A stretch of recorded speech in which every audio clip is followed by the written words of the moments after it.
Exodus 1. The Israelites in Egypt.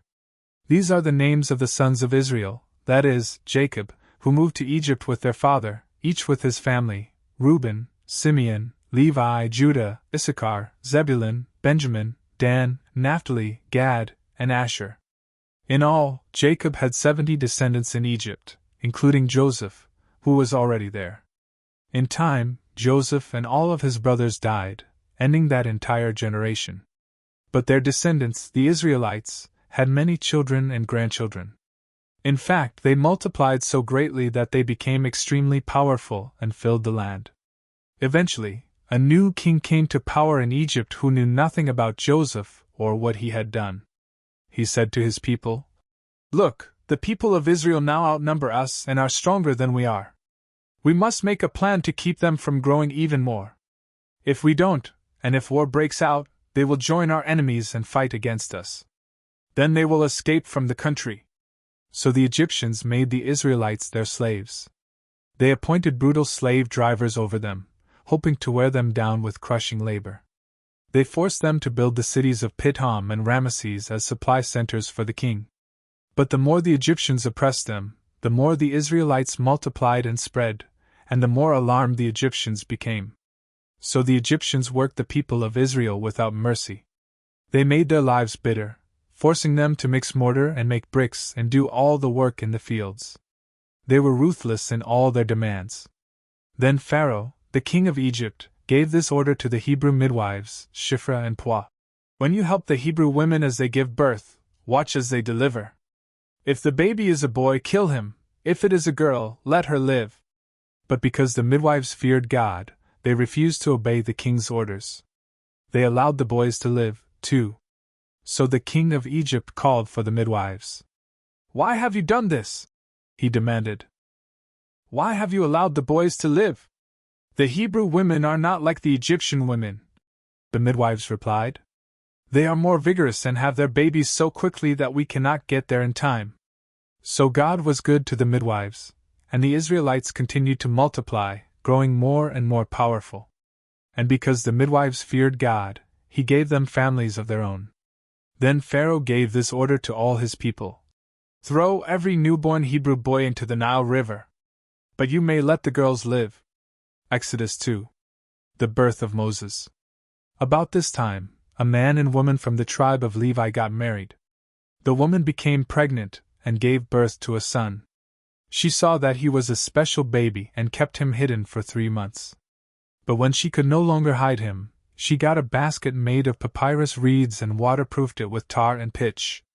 She put the baby in the basket and laid it among the reeds along the bank of the Nile River. The baby's sister then stood at a distance, watching to see what would happen to him. Soon Pharaoh's daughter came down to bathe in the river, and her attendants walked along the river bank. When the princess saw the basket among the reeds, she sent her maid to get it for her. When the princess opened it, she saw the baby. The little boy was crying, and she felt sorry for him. "This must be one of the Hebrew children," she said. Then the baby's sister approached the princess. "Should I go and find one of the Hebrew women to nurse the baby for you?" she asked. "Yes, do," the princess replied. So the girl went and called the baby's mother. "Take this baby and nurse him for me," the princess told the baby's mother. "I will pay you for your help." So the woman took her baby home and nursed him.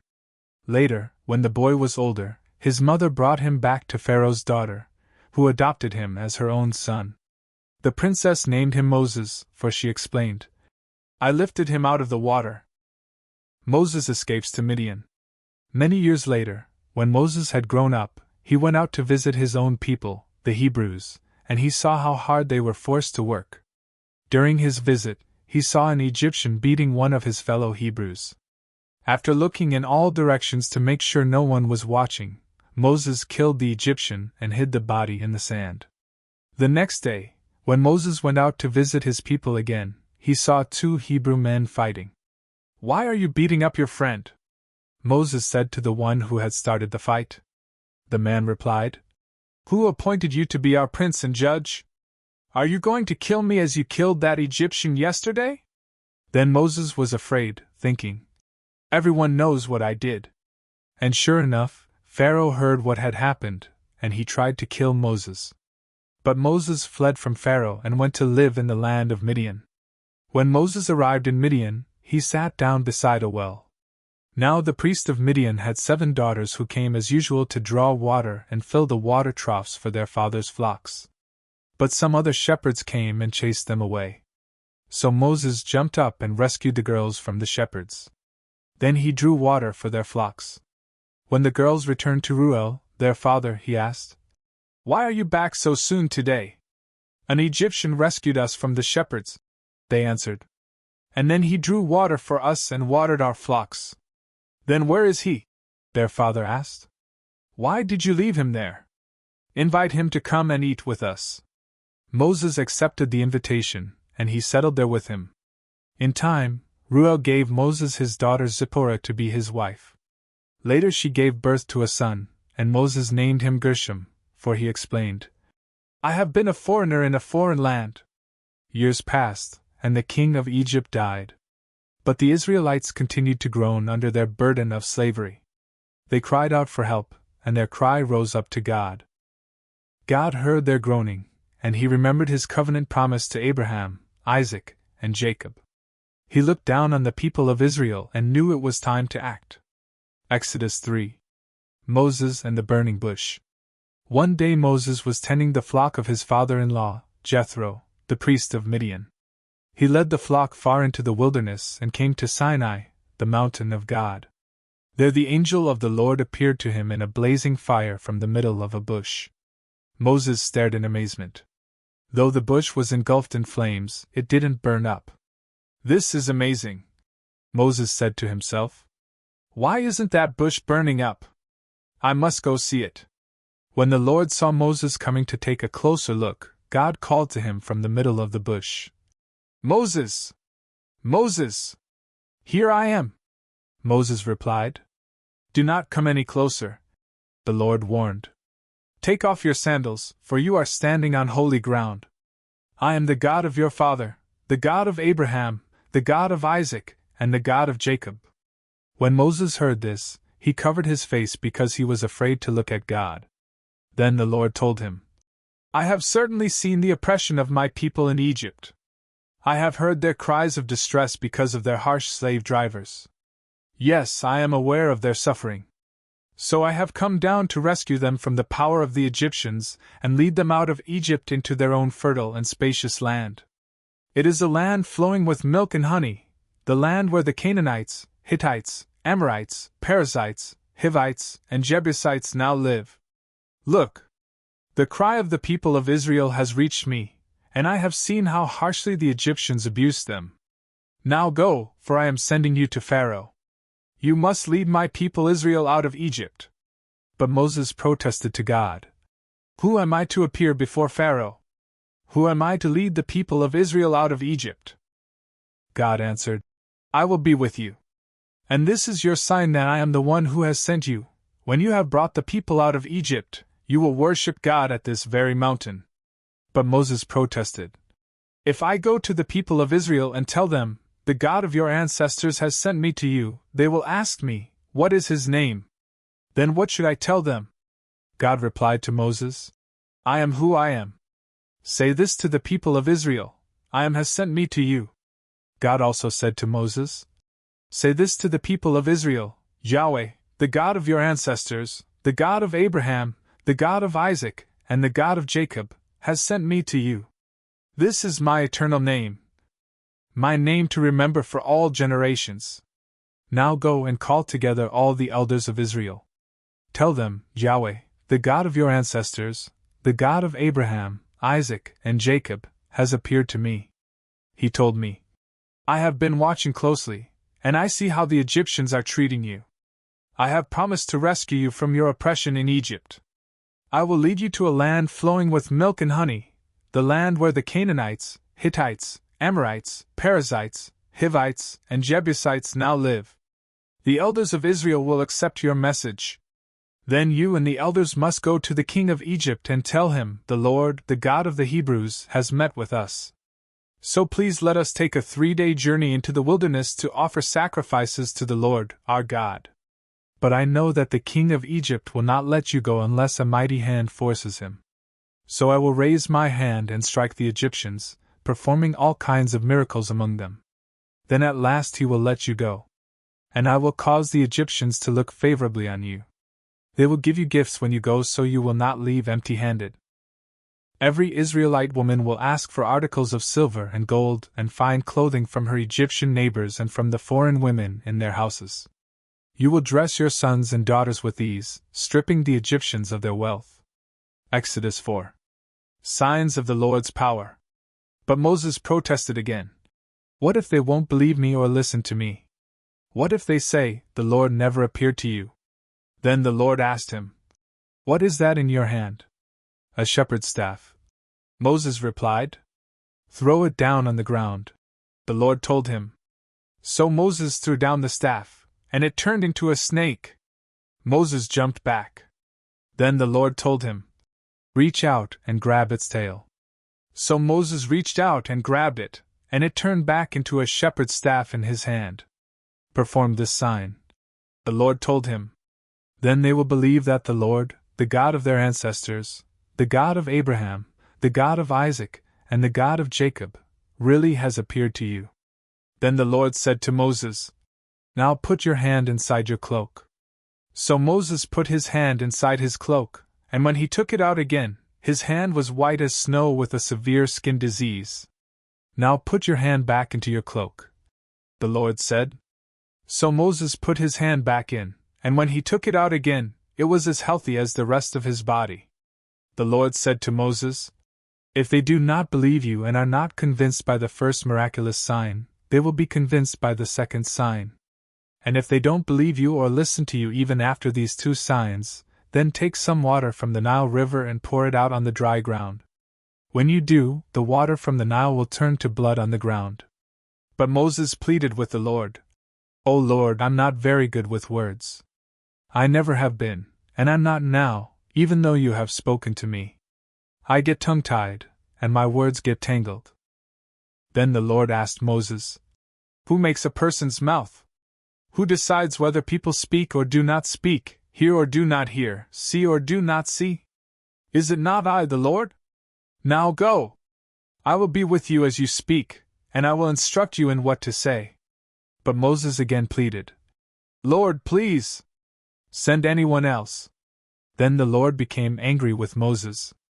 "All right," he said. "What about your brother Aaron the Levite? I know he speaks well. And look! He is on his way to meet you now. He will be delighted to see you. Talk to him, and put the words in his mouth. I will be with both of you as you speak, and I will instruct you both in what to do. Aaron will be your spokesman to the people. He will be your mouthpiece, and you will stand in the place of God for him, telling him what to say. And take your shepherd's staff with you, and use it to perform the miraculous signs I have shown you." Moses returns to Egypt. So Moses went back home to Jethro, his father-in-law. "Please let me return to my relatives in Egypt," Moses said. "I don't even know if they are still alive." "Go in peace," Jethro replied. Before Moses left Midian, the Lord said to him, "Return to Egypt, for all those who wanted to kill you have died." So Moses took his wife and sons, put them on a donkey, and headed back to the land of Egypt. In his hand he carried the staff of God. And the Lord told Moses, "When you arrive back in Egypt, go to Pharaoh and perform all the miracles I have empowered you to do. But I will harden his heart so he will refuse to let the people go. Then you will tell him, 'This is what the Lord says, Israel is my firstborn son. I commanded you. Let my son go, so he can worship me. But since you have refused, I will now kill your firstborn son.'" On the way to Egypt, at a place where Moses and his family had stopped for the night, the Lord confronted him and was about to kill him. But Moses' wife, Zipporah, took a flint knife and circumcised her son. She touched his feet with the foreskin and said, "Now you are a bridegroom of blood to me." When she said, "A bridegroom of blood," she was referring to the circumcision. After that, the Lord left him alone. Now the Lord had said to Aaron, "Go out into the wilderness to meet Moses." So Aaron went and met Moses at the mountain of God, and he embraced him. Moses then told Aaron everything the Lord had commanded him to say. And he told him about the miraculous signs the Lord had commanded him to perform. Then Moses and Aaron returned to Egypt and called all the elders of Israel together. Aaron told them everything the Lord had told Moses, and Moses performed the miraculous signs as they watched. Then the people of Israel were convinced that the Lord had sent Moses and Aaron. When they heard that the Lord was concerned about them and had seen their misery, they bowed down and worshipped. Exodus 5. Moses and Aaron speak to Pharaoh. After this presentation to Israel's leaders, Moses and Aaron went and spoke to Pharaoh. They told him, "This is what the Lord, the God of Israel, says: Let my people go so they may hold a festival in my honor in the wilderness." "Is that so?" retorted Pharaoh. "And who is the Lord? Why should I listen to him and let Israel go? I don't know the Lord, and I will not let Israel go." But Aaron and Moses persisted. "The God of the Hebrews has met with us," they declared. "So let us take a 3-day journey into the wilderness so we can offer sacrifices to the Lord our God. If we don't, he will kill us with a plague or with the sword." Pharaoh replied, "Moses and Aaron, why are you distracting the people from their tasks? Get back to work. Look, there are many of your people in the land, and you are stopping them from their work." Making bricks without straw. That same day Pharaoh sent this order to the Egyptian slave drivers and the Israelite foremen: "Do not supply any more straw for making bricks. Make the people get it themselves. But still require them to make the same number of bricks as before. Don't reduce the quota. They are lazy. That's why they are crying out, 'Let us go and offer sacrifices to our God.' Load them down with more work. Make them sweat. That will teach them to listen to lies." So the slave drivers and foremen went out and told the people, "This is what Pharaoh says: I will not provide any more straw for you. Go and get it yourselves. Find it wherever you can. But you must produce just as many bricks as before." So the people scattered throughout the land of Egypt in search of stubble to use as straw. Meanwhile, the Egyptian slave drivers continued to push hard. "Meet your daily quota of bricks, just as you did when we provided you with straw," they demanded. Then they whipped the Israelite foremen they had put in charge of the work crews. "Why haven't you met your quotas either yesterday or today?" they demanded. So the Israelite foreman went to Pharaoh and pleaded with him. "Please don't treat your servants like this," they begged. "We are given no straw, but the slave drivers still demand, 'Make bricks.' We are being beaten, but it isn't our fault. Your own people are to blame." But Pharaoh shouted, "You're just lazy. Lazy. That's why you're saying, 'Let us go and offer sacrifices to the Lord.' Now get back to work. No straw will be given to you, but you must still produce the full quota of bricks." The Israelite foremen could see that they were in serious trouble when they were told, "You must not reduce the number of bricks you make each day." As they left Pharaoh's court, they confronted Moses and Aaron, who were waiting outside for them. The foreman said to them, "May the Lord judge and punish you for making us stink before Pharaoh and his officials. You have put a sword into their hands, an excuse to kill us." Then Moses went back to the Lord and protested, "Why have you brought all this trouble on your own people, Lord? Why did you send me? Ever since I came to Pharaoh as your spokesman, he has been even more brutal to your people. And you have done nothing to rescue them." Exodus 6. Promises of deliverance. Then the Lord told Moses, "Now you will see what I will do to Pharaoh. When he feels the force of my strong hand, he will let the people go. In fact, he will force them to leave his land." And God said to Moses, "I am Yahweh, the Lord. I appeared to Abraham, to Isaac, and to Jacob as El Shaddai, God Almighty, but I did not reveal my name Yahweh to them. And I reaffirmed my covenant with them. Under its terms, I promised to give them the land of Canaan, where they were living as foreigners. You can be sure that I have heard the groans of the people of Israel, who are now slaves to the Egyptians. And I am well aware of my covenant with them. Therefore, say to the people of Israel, 'I am the Lord. I will free you from your oppression and will rescue you from your slavery in Egypt. I will redeem you with a powerful arm and great acts of judgment. I will claim you as my own people, and I will be your God. Then you will know that I am the Lord your God who has freed you from your oppression in Egypt. I will bring you into the land I swore to give to Abraham, Isaac, and Jacob. I will give it to you as your very own possession. I am the Lord. So Moses told the people of Israel what the Lord had said, but they refused to listen anymore. They had become too discouraged by the brutality of their slavery. Then the Lord said to Moses, "Go back to Pharaoh, the king of Egypt, and tell him to let the people of Israel leave his country." "But Lord," Moses objected, "my own people won't listen to me anymore. How can I expect Pharaoh to listen?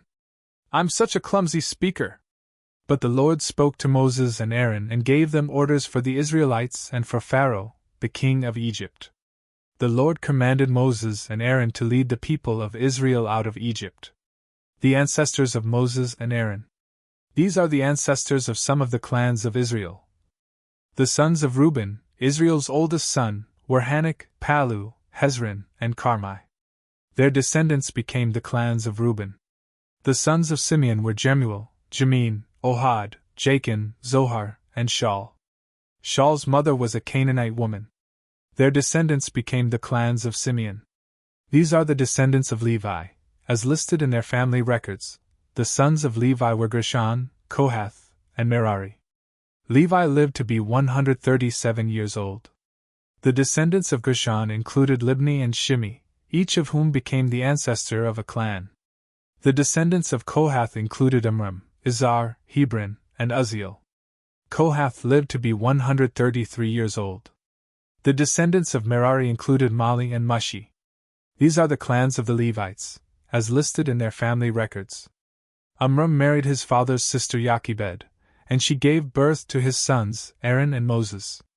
Amram lived to be 137 years old. The sons of Izhar were Korah, Nepheg, and Zikri. The sons of Uzziel were Mishael, Elzaphan, and Sithri. Aaron married Elisheba, the daughter of Amminadab and sister of Nahshon, and she gave birth to his sons, Nadab, Abihu, Eleazar, and Ithamar. The sons of Korah were Asur, Elkanah, and Abiasaph. Their descendants became the clans of Korah. Eleazar son of Aaron married one of the daughters of Putiel, and she gave birth to his son, Phinehas. These are the ancestors of the Levite families, listed according to their clans. The Aaron and Moses named in this list are the same ones to whom the Lord said, "Lead the people of Israel out of the land of Egypt like an army." It was Moses and Aaron who spoke to Pharaoh, the king of Egypt, about leading the people of Israel out of Egypt. When the Lord spoke to Moses in the land of Egypt, he said to him, "I am the Lord. Tell Pharaoh, the king of Egypt, everything I am telling you." But Moses argued with the Lord, saying, "I can't do it. I'm such a clumsy speaker. Why should Pharaoh listen to me?" Exodus 7. Aaron's staff becomes a serpent. Then the Lord said to Moses, "Pay close attention to this. I will make you seem like God to Pharaoh, and your brother Aaron will be your prophet. Tell Aaron everything I command you, and Aaron must command Pharaoh to let the people of Israel leave his country. But I will make Pharaoh's heart stubborn so I can multiply my miraculous signs and wonders in the land of Egypt. Even then Pharaoh will refuse to listen to you. So I will bring down my fist on Egypt. Then I will rescue my forces, my people, the Israelites, from the land of Egypt with great acts of judgment. When I raise my powerful hand and bring out the Israelites, the Egyptians will know that I am the Lord." So Moses and Aaron did just as the Lord had commanded them. Moses was 80 years old, and Aaron was 83 when they made their demands to Pharaoh. Then the Lord said to Moses and Aaron, "Pharaoh will demand, 'Show me a miracle.' When he does this, say to Aaron, 'Take your staff and throw it down in front of Pharaoh, and it will become a serpent.'" So Moses and Aaron went to Pharaoh and did what the Lord had commanded them. Aaron threw down his staff before Pharaoh and his officials, and it became a serpent. Then Pharaoh called in his own wise men and sorcerers, and these Egyptian magicians did the same thing with their magic. They threw down their staffs, which also became serpents. But then Aaron's staff swallowed up their staffs. Pharaoh's heart, however, remained hard. He still refused to listen, just as the Lord had predicted. A plague of blood. Then the Lord said to Moses, Pharaoh's heart is stubborn, and he still refuses to let the people go. So go to Pharaoh in the morning as he goes down to the river. Stand on the bank of the Nile and meet him there. Be sure to take along the staff that turned into a snake. Then announce to him, The Lord, the God of the Hebrews, has sent me to tell you, let my people go, so they can worship me in the wilderness. Until now, you have refused to listen to him. So this is what the Lord says. I will show you that I am the Lord. Look! I will strike the water of the Nile with this staff in my hand, and the river will turn to blood.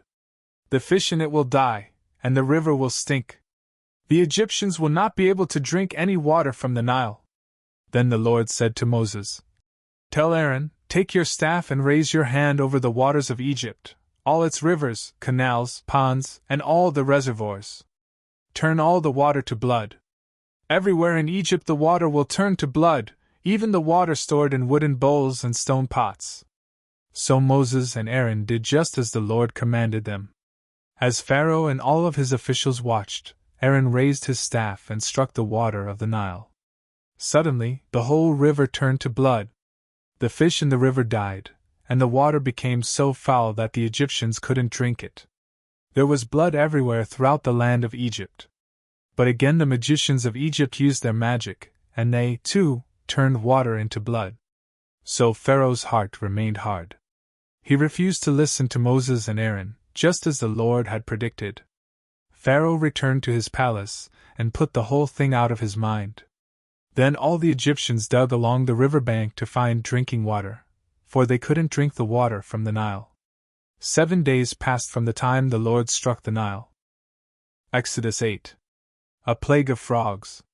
Then the Lord said to Moses, Go back to Pharaoh and announce to him, This is what the Lord says, Let my people go, so they can worship me.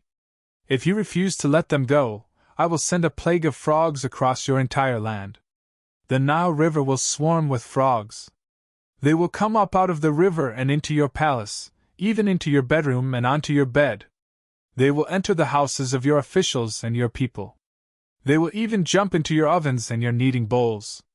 Frogs will jump on you, your people, and all your officials. Then the Lord said to Moses, Tell Aaron, raise the staff in your hand over all the rivers, canals, and ponds of Egypt, and bring up frogs over all the land. So Aaron raised his hand over the waters of Egypt, and frogs came up and covered the whole land. But the magicians were able to do the same thing with their magic. They, too, caused frogs to come up on the land of Egypt. Then Pharaoh summoned Moses and Aaron and begged, Plead with the Lord to take the frogs away from me and my people. I will let your people go, so they can offer sacrifices to the Lord. You set the time. Moses replied. Tell me when you want me to pray for you, your officials, and your people. Then you and your houses will be rid of the frogs. They will remain only in the Nile River. Do it tomorrow, Pharaoh said. All right, Moses replied. It will be as you have said. Then you will know that there is no one like the Lord our God. The frogs will leave you and your houses, your officials, and your people. They will remain only in the Nile River. So Moses and Aaron left Pharaoh's palace, and Moses cried out to the Lord about the frogs he had inflicted on Pharaoh. And the Lord did just what Moses had predicted. The frogs in the houses, the courtyards, and the fields all died. The Egyptians piled them into great heaps, and a terrible stench filled the land. But when Pharaoh saw that relief had come, he became stubborn. He refused to listen to Moses and Aaron, just as the Lord had predicted. A plague of gnats. So the Lord said to Moses, Tell Aaron, raise your staff and strike the ground. The dust will turn into swarms of gnats throughout the land of Egypt. So Moses and Aaron did just as the Lord had commanded them. When Aaron raised his hand and struck the ground with his staff, gnats infested the entire land, covering the Egyptians and their animals. All the dust in the land of Egypt turned into gnats. Pharaoh's magicians tried to do the same thing with their secret arts, but this time they failed. And the gnats covered everyone, people and animals alike. This is the finger of God, the magicians exclaimed to Pharaoh. But Pharaoh's heart remained hard. He wouldn't listen to them, just as the Lord had predicted. A plague of flies. Then the Lord told Moses, "Get up early in the morning and stand in Pharaoh's way as he goes down to the river. Say to him, 'This is what the Lord says, let my people go, so they can worship me. If you refuse, then I will send swarms of flies on you, your officials, your people, and all the houses. The Egyptian homes will be filled with flies, and the ground will be covered with them. But this time I will spare the region of Goshen, where my people live. No flies will be found there. Then you will know that I am the Lord and that I am present even in the heart of your land. I will make a clear distinction between my people and your people. This miraculous sign will happen tomorrow." And the Lord did just as he had said. A thick swarm of flies filled Pharaoh's palace and the houses of his officials. The whole land of Egypt was thrown into chaos by the flies. Pharaoh called for Moses and Aaron. "All right. Go ahead and offer sacrifices to your God," he said. "But do it here in this land." But Moses replied, "That wouldn't be right. The Egyptians detest the sacrifices that we offer to the Lord our God. Look, if we offer our sacrifices here where the Egyptians can see us, they will stone us. We must take a 3-day trip into the wilderness to offer sacrifices to the Lord our God, just as he has commanded us." "All right, go ahead," Pharaoh replied. "I will let you go into the wilderness to offer sacrifices to the Lord your God. But don't go too far away. Now hurry and pray for me." Moses answered, "As soon as I leave you, I will pray to the Lord, and tomorrow the swarms of flies will disappear from you and your officials and all your people. But I am warning you, Pharaoh, don't lie to us again and refuse to let the people go to sacrifice to the Lord." So Moses left Pharaoh's palace and pleaded with the Lord to remove all the flies.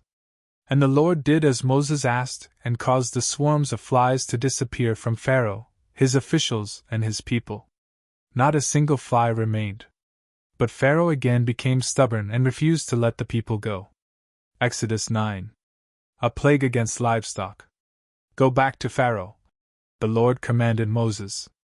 "Tell him, 'This is what the Lord, the God of the Hebrews, says, let my people go, so they can worship me.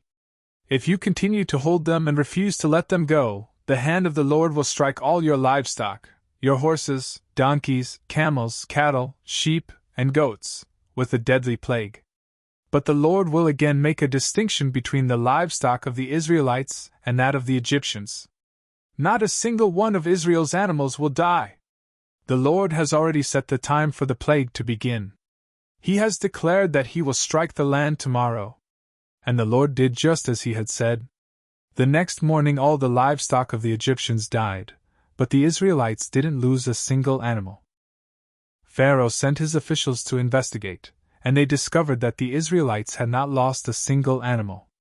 But even so, Pharaoh's heart remained stubborn, and he still refused to let the people go. A plague of festering boils. Then the Lord said to Moses and Aaron, "Take handfuls of soot from a brick kiln, and have Moses toss it into the air while Pharaoh watches. The ashes will spread like fine dust over the whole land of Egypt, causing festering boils to break out on people and animals throughout the land." So they took soot from a brick kiln and went and stood before Pharaoh. As Pharaoh watched, Moses threw the soot into the air, and boils broke out on people and animals alike. Even the magicians were unable to stand before Moses, because the boils had broken out on them and all the Egyptians. But the Lord hardened Pharaoh's heart, and just as the Lord had predicted to Moses, Pharaoh refused to listen. A plague of hail. Then the Lord said to Moses, "Get up early in the morning and stand before Pharaoh. Tell him, 'This is what the Lord, the God of the Hebrews, says, let my people go, so they can worship me. If you don't, I will send more plagues on you and your officials and your people. Then you will know that there is no one like me in all the earth. By now I could have lifted my hand and struck you and your people with a plague to wipe you off the face of the earth. But I have spared you for a purpose, to show you my power and to spread my fame throughout the earth. But you still lord it over my people and refuse to let them go. So tomorrow at this time I will send a hailstorm more devastating than any in all the history of Egypt. Quick! Order your livestock and servants to come in from the fields to find shelter. Any person or animal left outside will die when the hail falls." Some of Pharaoh's officials were afraid because of what the Lord had said.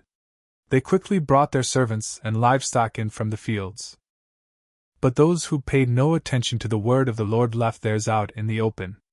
Then the Lord said to Moses, "Lift your hand toward the sky so hail may fall on the people, the livestock, and all the plants throughout the land of Egypt." So Moses lifted his staff toward the sky, and the Lord sent thunder and hail, and lightning flashed toward the earth. The Lord sent a tremendous hailstorm against all the land of Egypt. Never in all the history of Egypt had there been a storm like that, with such devastating hail and continuous lightning. It left all of Egypt in ruins. The hail struck down everything in the open field, people, animals, and plants alike. Even the trees were destroyed.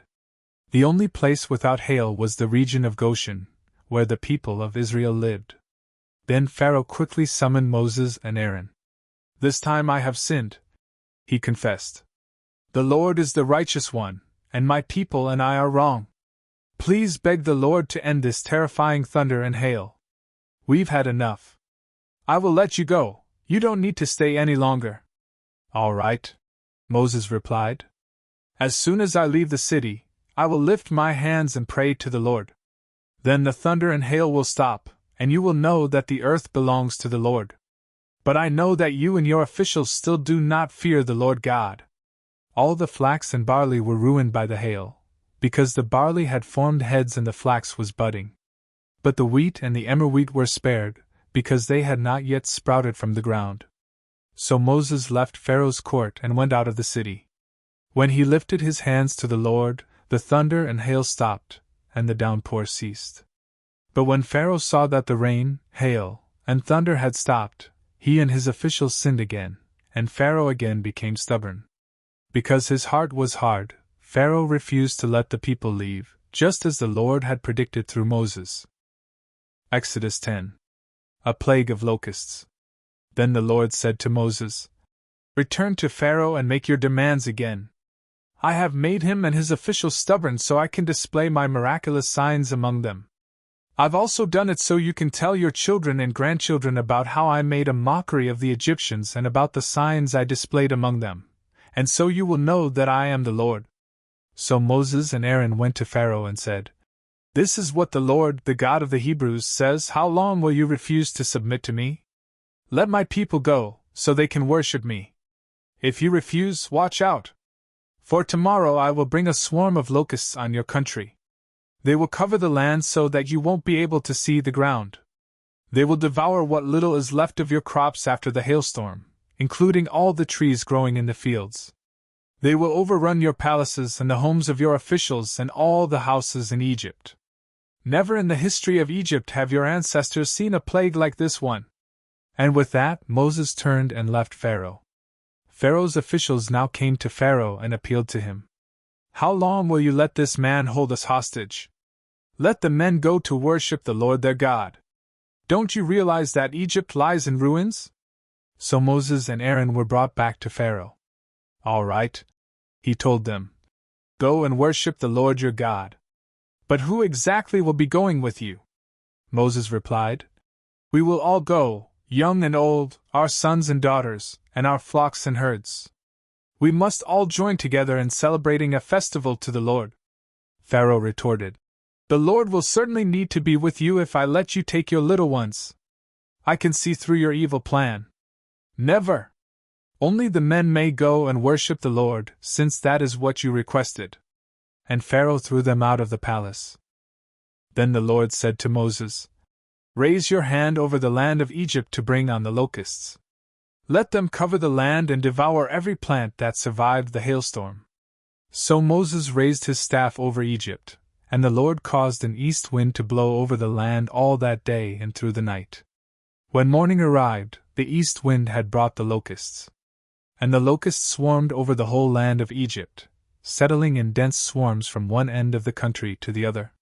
It was the worst locust plague in Egyptian history, and there has never been another one like it. For the locusts covered the whole country and darkened the land. They devoured every plant in the fields and all the fruit on the trees that had survived the hailstorm. Not a single leaf was left on the trees and plants throughout the land of Egypt. Pharaoh quickly summoned Moses and Aaron. "I have sinned against the Lord your God and against you," he confessed. "Forgive my sin, just this once, and plead with the Lord your God to take away this death from me." So Moses left Pharaoh's court and pleaded with the Lord.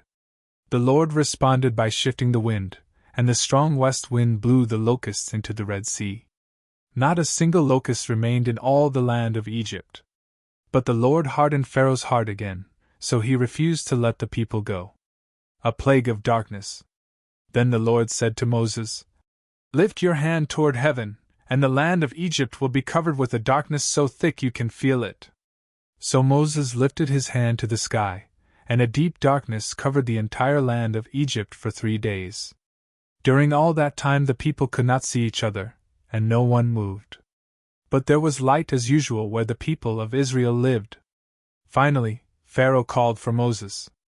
"Go and worship the Lord," he said.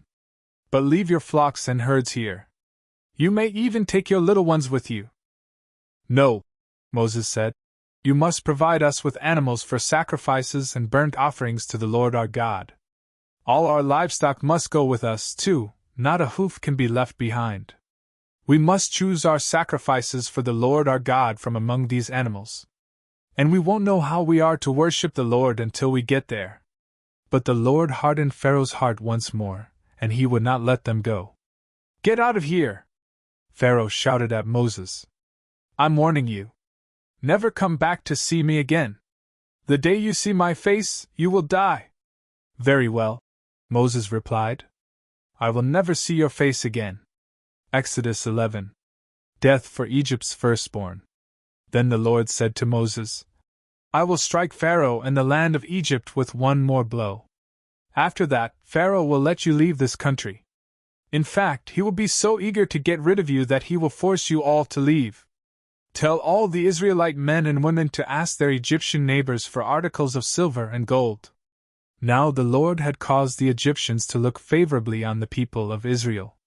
And Moses was considered a very great man in the land of Egypt, respected by Pharaoh's officials and the Egyptian people alike. Moses had announced to Pharaoh, "This is what the Lord says, at midnight tonight I will pass through the heart of Egypt. All the firstborn sons will die in every family in Egypt, from the oldest son of Pharaoh, who sits on his throne, to the oldest son of his lowliest servant girl who grinds the flour. Even the firstborn of all the livestock will die. Then a loud wail will rise throughout the land of Egypt, a wail like no one has heard before or will ever hear again. But among the Israelites it will be so peaceful that not even a dog will bark. Then you will know that the Lord makes a distinction between the Egyptians and the Israelites. All the officials of Egypt will run to me and fall to the ground before me. Please leave, they will beg. Hurry! And take all your followers with you. Only then will I go." Then, burning with anger, Moses left Pharaoh. Now the Lord had told Moses earlier, "Pharaoh will not listen to you, but then I will do even more mighty miracles in the land of Egypt."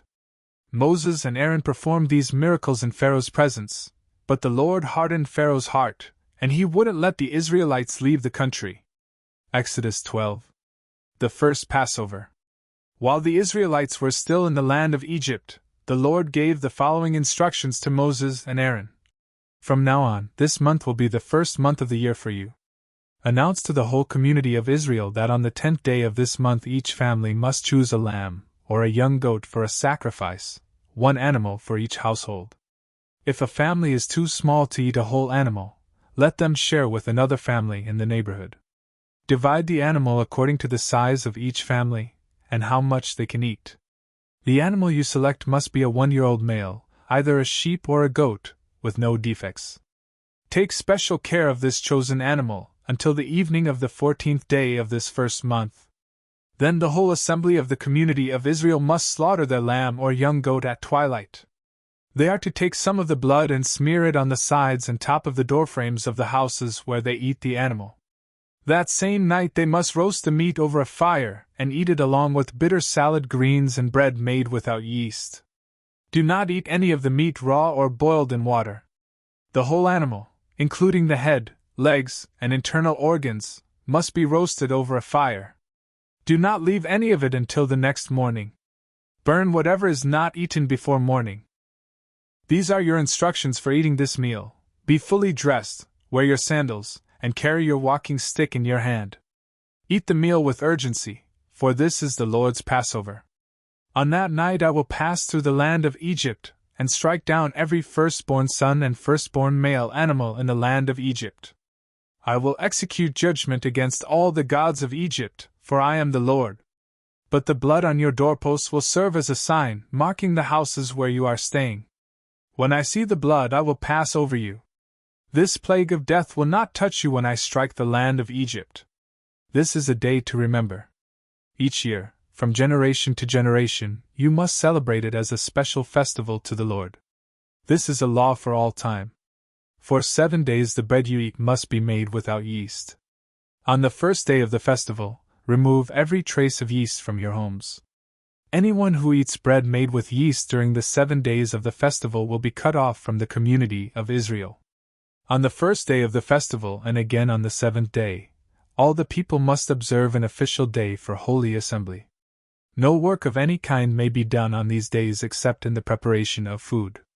Celebrate this festival of unleavened bread, for it will remind you that I brought your forces out of the land of Egypt on this very day. This festival will be a permanent law for you. Celebrate this day from generation to generation. The bread you eat must be made without yeast from the evening of the 14th day of the first month until the evening of the 21st day of that month. During those 7 days, there must be no trace of yeast in your homes. Anyone who eats anything made with yeast during this week will be cut off from the community of Israel. These regulations applied both to the foreigners living among you and to the native-born Israelites. During those days you must not eat anything made with yeast. Wherever you live, eat only bread made without yeast. Then Moses called all the elders of Israel together and said to them, Go, pick out a lamb or young goat for each of your families, and slaughter the Passover animal. Drain the blood into a basin. Then take a bundle of hyssop branches and dip it into the blood. Brush the hyssop across the top and sides of the doorframes of your houses. And no one may go out through the door until morning. For the Lord will pass through the land to strike down the Egyptians. But when he sees the blood on the top and sides of the doorframe, the Lord will pass over your home. He will not permit his death angel to enter your house and strike you down. Remember, these instructions are a permanent law that you and your descendants must observe forever. When you enter the land the Lord has promised to give you, you will continue to observe this ceremony. Then your children will ask, What does this ceremony mean? And you will reply, It is the Passover sacrifice to the Lord, for he passed over the houses of the Israelites in Egypt. And though he struck the Egyptians, he spared our families. When Moses had finished speaking, all the people bowed down to the ground and worshipped. So the people of Israel did just as the Lord had commanded through Moses and Aaron. And that night at midnight the Lord struck down all the firstborn sons in the land of Egypt, from the firstborn son of Pharaoh, who sat on his throne, to the firstborn son of the prisoner in the dungeon. Even the firstborn of their livestock were killed. Pharaoh and all his officials and all the people of Egypt woke up during the night, and loud wailing was heard throughout the land of Egypt. There was not a single house where someone had not died. Israel's exodus from Egypt. Pharaoh sent for Moses and Aaron during the night. Get out, he ordered. Leave my people, and take the rest of the Israelites with you. Go and worship the Lord as you have requested. Take your flocks and herds, as you said, and be gone. Go, but bless me as you leave. All the Egyptians urged the people of Israel to get out of the land as quickly as possible, for they thought, We will all die. The Israelites took their bread dough before yeast was added. They wrapped their kneading boards in their cloaks and carried them on their shoulders. And the people of Israel did as Moses had instructed. They asked the Egyptians for clothing and articles of silver and gold. The Lord caused the Egyptians to look favorably on the Israelites, and they gave the Israelites whatever they asked for. So they stripped the Egyptians of their wealth. That night the people of Israel left Ramesses and started for Sukkot. There were about 600,000 men, plus all the women and children. A rabble of non-Israelites went with them, along with great flocks and herds of livestock. For bread they baked flat cakes from the dough without yeast they had brought from Egypt. It was made without yeast because the people were driven out of Egypt in such a hurry that they had no time to prepare the bread or other food. The people of Israel had lived in Egypt for 430 years. In fact, it was on the last day of the 430th year that all the Lord's forces left the land. On this night the Lord kept his promise to bring his people out of the land of Egypt. So this night belongs to him, and it must be commemorated every year by all the Israelites, from generation to generation. Instructions for the Passover. Then the Lord said to Moses and Aaron, "These are the instructions for the festival of Passover. No outsiders are allowed to eat the Passover meal, but any slave who has been purchased may eat it if he has been circumcised. Temporary residents and hired servants may not eat it. Each Passover lamb must be eaten in one house. Do not carry any of its meat outside, and do not break any of its bones. The whole community of Israel must celebrate this Passover festival. If there are foreigners living among you who want to celebrate the Lord's Passover, let all their males be circumcised. Only then may they celebrate the Passover with you like any native-born Israelite. But no uncircumcised male may ever eat the Passover meal. This instruction applies to everyone, whether a native-born Israelite or a foreigner living among you." So all the people of Israel followed all the Lord's commands to Moses and Aaron. 51 On that very day the Lord brought the people of Israel out of the land of Egypt like an army. Exodus 13. Dedication of the Firstborn. Then the Lord said to Moses, "Dedicate to me every firstborn among the Israelites. The first offspring to be born, of both humans and animals, belongs to me." So Moses said to the people, "This is a day to remember forever, the day you left Egypt, the place of your slavery. Today the Lord has brought you out by the power of his mighty hand. Remember, eat no food containing yeast. On this day in early spring, in the month of Abib, you have been set free. You must celebrate this event in this month each year after the Lord brings you into the land of the Canaanites, Hittites, Amorites, Hivites, and Jebusites. He swore to your ancestors that he would give you this land, a land flowing with milk and honey. For 7 days the bread you eat must be made without yeast. Then on the 7th day, celebrate a feast to the Lord. Eat bread without yeast during those 7 days. In fact, there must be no yeast bread or any yeast at all found within the borders of your land during this time. On the 7th day you must explain to your children, I am celebrating what the Lord did for me when I left Egypt. This annual festival will be a visible sign to you, like a mark branded on your hand or your forehead. Let it remind you always to recite this teaching of the Lord. With a strong hand, the Lord rescued you from Egypt. So observe the decree of this festival at the appointed time each year. This is what you must do when the Lord fulfills the promise he swore to you and to your ancestors. When he gives you the land where the Canaanites now live, you must present all firstborn sons and firstborn male animals to the Lord, for they belong to him. A firstborn donkey may be bought back from the Lord by presenting a lamb or young goat in its place. But if you do not buy it back, you must break its neck. However, you must buy back every firstborn son.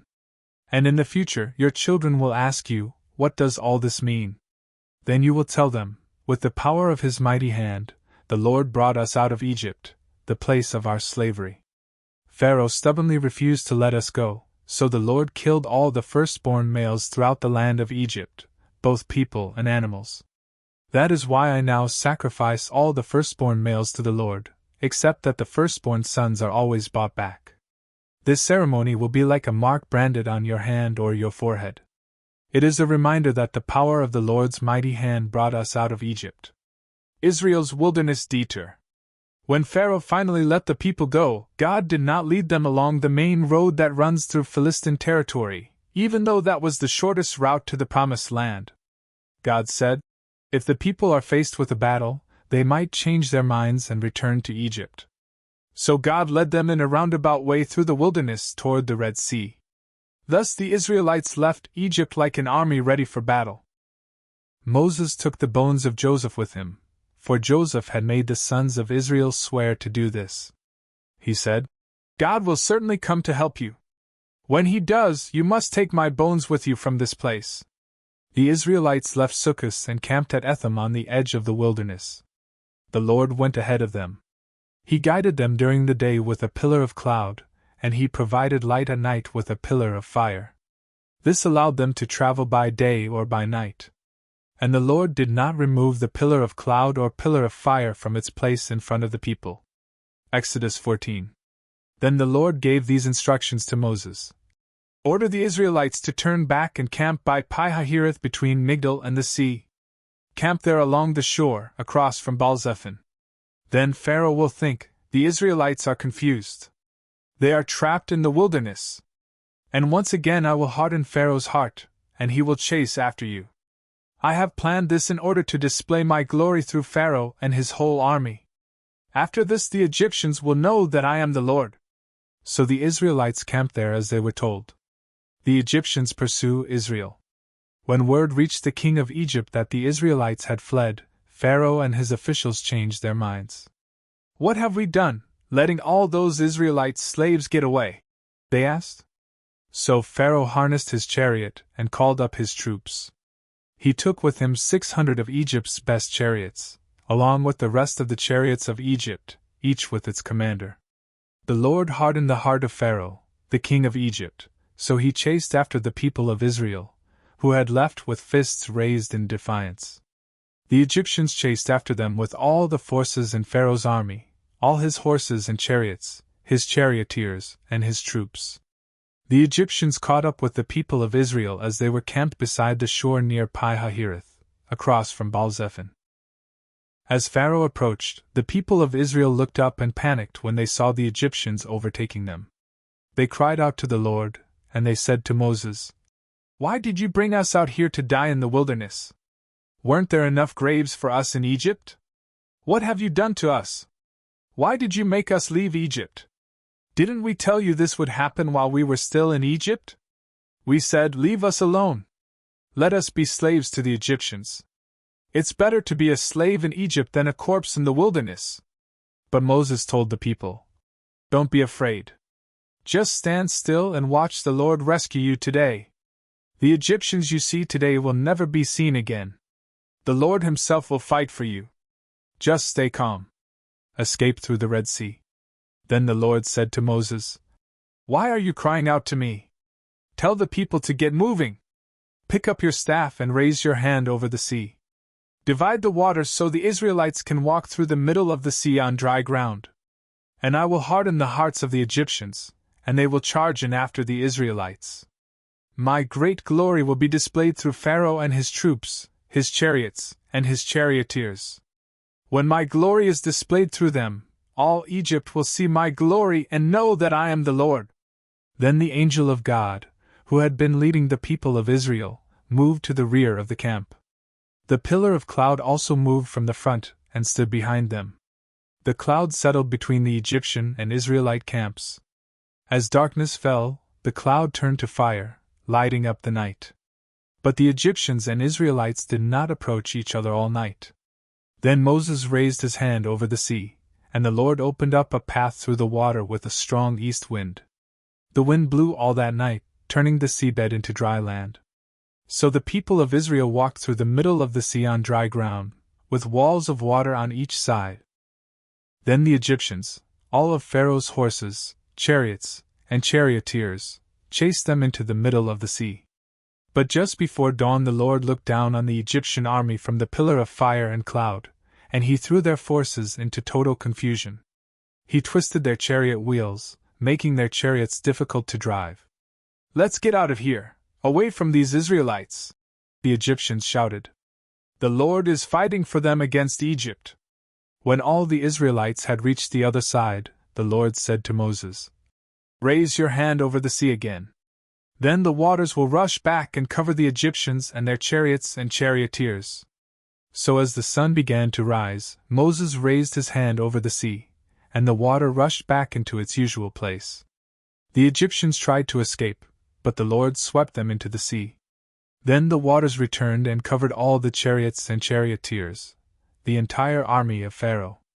Of all the Egyptians who had chased the Israelites into the sea, not a single one survived. But the people of Israel had walked through the middle of the sea on dry ground, as the water stood up like a wall on both sides. That is how the Lord rescued Israel from the hand of the Egyptians that day. And the Israelites saw the bodies of the Egyptians washed up on the seashore. When the people of Israel saw the mighty power that the Lord had unleashed against the Egyptians, they were filled with awe before him. They put their faith in the Lord and in his servant Moses. Exodus 15. A Song of Deliverance. Then Moses and the people of Israel sang this song to the Lord. I will sing to the Lord, for he has triumphed gloriously. He has hurled both horse and rider into the sea. The Lord is my strength and my song. He has given me victory. This is my God, and I will praise him. My father's God, and I will exalt him. The Lord is a warrior. Yahweh is his name. Pharaoh's chariots and army he has hurled into the sea. The finest of Pharaoh's officers are drowned in the Red Sea. The deep waters gushed over them. They sank to the bottom like a stone. Your right hand, O Lord, is glorious in power. Your right hand, O Lord, smashes the enemy. In the greatness of your majesty, you overthrow those who rise against you. You unleash your blazing fury. It consumes them like straw. At the blast of your breath, the waters piled up. The surging waters stood straight like a wall. In the heart of the sea, the deep waters became hard. The enemy boasted, I will chase them and catch up with them. I will plunder them and consume them. I will flash my sword. My powerful hand will destroy them. But you blew with your breath, and the sea covered them. They sank like lead in the mighty waters. Who is like you among the gods, O Lord? Glorious in holiness, awesome in splendor, performing great wonders? You raised your right hand, and the earth swallowed our enemies. With your unfailing love you lead the people you have redeemed. In your might you guide them to your sacred home. The peoples hear and tremble. Anguish grips those who live in Philistia. The leaders of Edom are terrified. The nobles of Moab tremble. All who live in Canaan melt away. Terror and dread fall upon them. The power of your arm makes them lifeless as stone. Until your people pass by, O Lord. Until the people you purchased pass by. You will bring them in and plant them on your own mountain. The place, O Lord, reserved for your own dwelling. The sanctuary, O Lord, that your hands have established. The Lord will reign forever and ever. When Pharaoh's horses, chariots, and charioteers rushed into the sea, the Lord brought the water crashing down on them. But the people of Israel had walked through the middle of the sea on dry ground. Then Miriam the prophet, Aaron's sister, took a tambourine and led all the women as they played their tambourines and danced. And Miriam sang this song. Sing to the Lord, for he has triumphed gloriously. He has hurled both horse and rider into the sea. Bitter water at Marah. Then Moses led the people of Israel away from the Red Sea, and they moved out into the desert of Shur. They traveled in this desert for 3 days without finding any water. When they came to the oasis of Marah, the water was too bitter to drink. So they called the place Marah, which means bitter. Then the people complained and turned against Moses. What are we going to drink? They demanded. So Moses cried out to the Lord for help, and the Lord showed him a piece of wood. Moses threw it into the water, and this made the water good to drink. It was there at Marah that the Lord set before them the following decree as a standard to test their faithfulness to him. He said, If you will listen carefully to the voice of the Lord your God and do what is right in his sight, obeying his commands and keeping all his decrees, then I will not make you suffer any of the diseases I sent on the Egyptians, for I am the Lord who heals you. After leaving Marah, the Israelites traveled on to the oasis of Elim, where they found 12 springs and 70 palm trees. They camped there beside the water. Exodus 16. Manna and quail from heaven. Then the whole community of Israel set out from Elim and journeyed into the wilderness of Sin, between Elim and Mount Sinai. They arrived there on the 15th day of the 2nd month, 1 month after leaving the land of Egypt. There, too, the whole community of Israel complained about Moses and Aaron. "If only the Lord had killed us back in Egypt," they moaned. "There we sat around pots filled with meat and ate all the bread we wanted. But now you have brought us into this wilderness to starve us all to death." Then the Lord said to Moses, "Look, I'm going to rain down food from heaven for you. Each day the people can go out and pick up as much food as they need for that day. I will test them in this to see whether or not they will follow my instructions. On the 6th day they will gather food, and when they prepare it, there will be twice as much as usual." So Moses and Aaron said to all the people of Israel, "By evening you will realize it was the Lord who brought you out of the land of Egypt. In the morning you will see the glory of the Lord, because he has heard your complaints, which are against him, not against us. What have we done that you should complain about us?" Then Moses added, "The Lord will give you meat to eat in the evening and bread to satisfy you in the morning, for he has heard all your complaints against him." What have we done? Yes, your complaints are against the Lord, not against us. Then Moses said to Aaron, "Announce this to the entire community of Israel. Present yourselves before the Lord, for he has heard your complaining." And as Aaron spoke to the whole community of Israel, they looked out toward the wilderness. There they could see the awesome glory of the Lord in the cloud. Then the Lord said to Moses, "I have heard the Israelites' complaints. Now tell them, in the evening you will have meat to eat, and in the morning you will have all the bread you want. Then you will know that I am the Lord your God." That evening vast numbers of quail flew in and covered the camp. And the next morning the area around the camp was wet with dew. When the dew evaporated, a flaky substance as fine as frost blanketed the ground.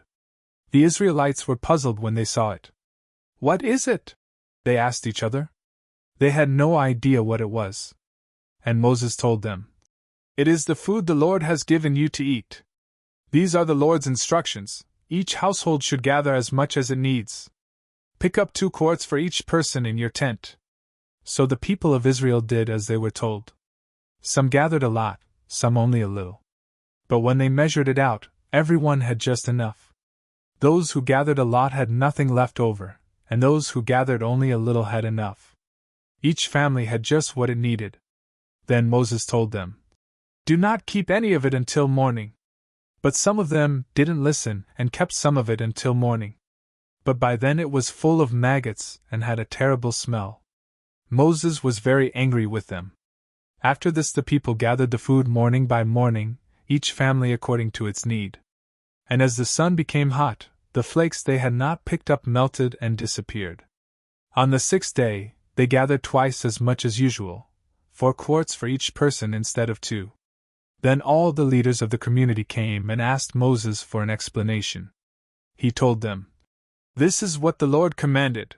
Tomorrow will be a day of complete rest, a holy Sabbath day set apart for the Lord. So bake or boil as much as you want today, and set aside what is left for tomorrow." So they put some aside until morning, just as Moses had commanded. And in the morning the leftover food was wholesome and good, without maggots or odor. Moses said, "Eat this food today, for today is a Sabbath day dedicated to the Lord. There will be no food on the ground today. You may gather the food for 6 days, but the 7th day is the Sabbath.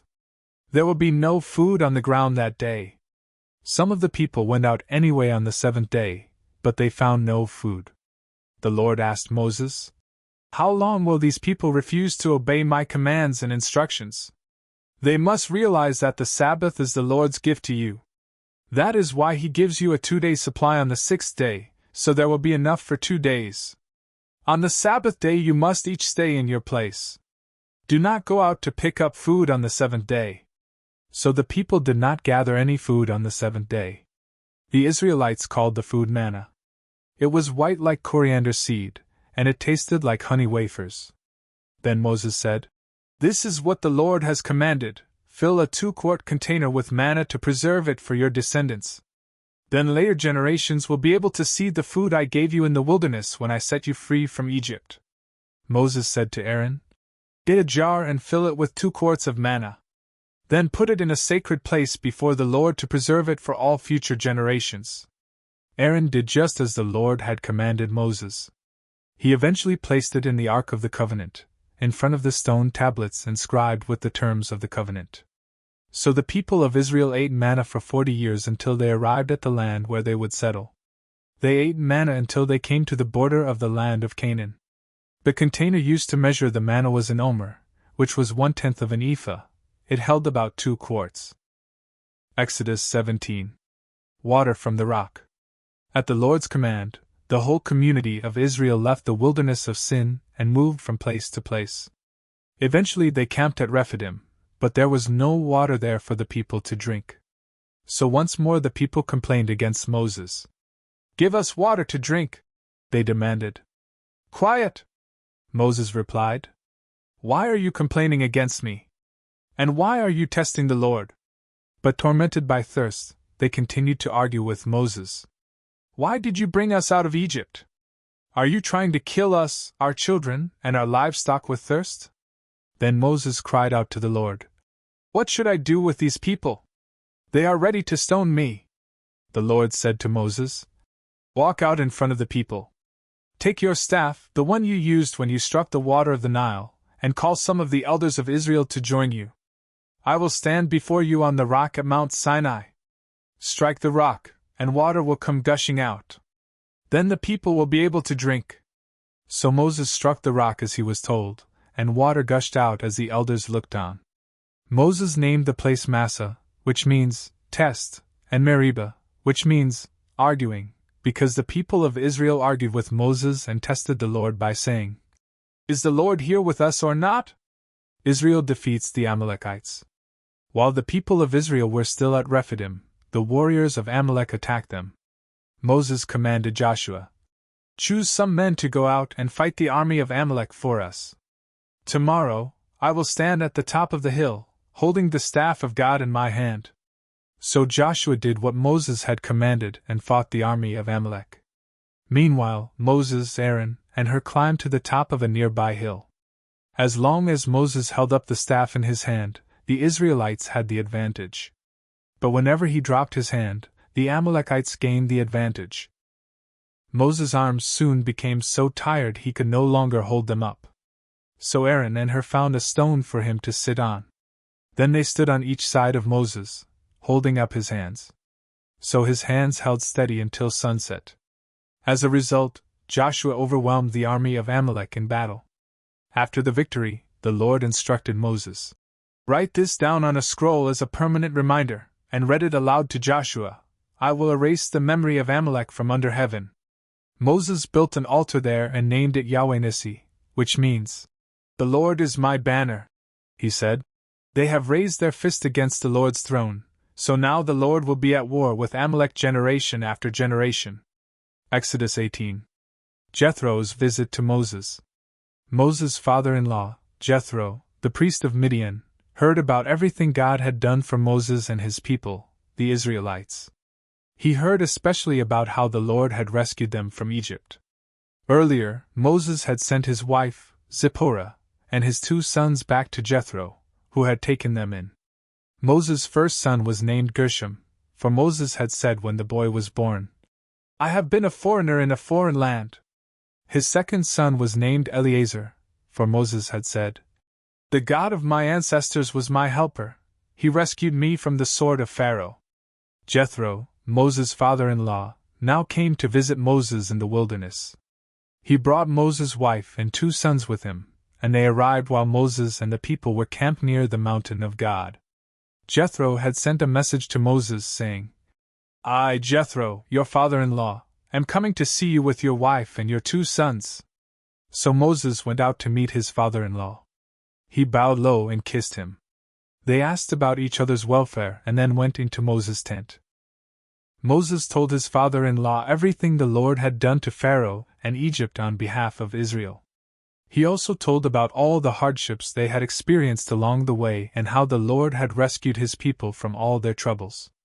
Jethro was delighted when he heard about all the good things the Lord had done for Israel as he rescued them from the hand of the Egyptians. "Praise the Lord," Jethro said. For he has rescued you from the Egyptians and from Pharaoh.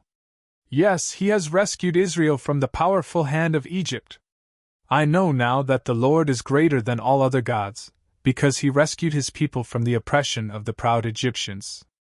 Then Jethro, Moses' father-in-law, brought a burnt offering and sacrifices to God. Aaron and all the elders of Israel came out and joined him in a sacrificial meal in God's presence. Jethro's wise advice. The next day, Moses took his seat to hear the people's disputes against each other. They waited before him from morning till evening.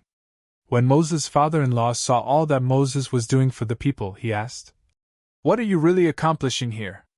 Why are you trying to do all this alone while everyone stands around you from morning till evening?"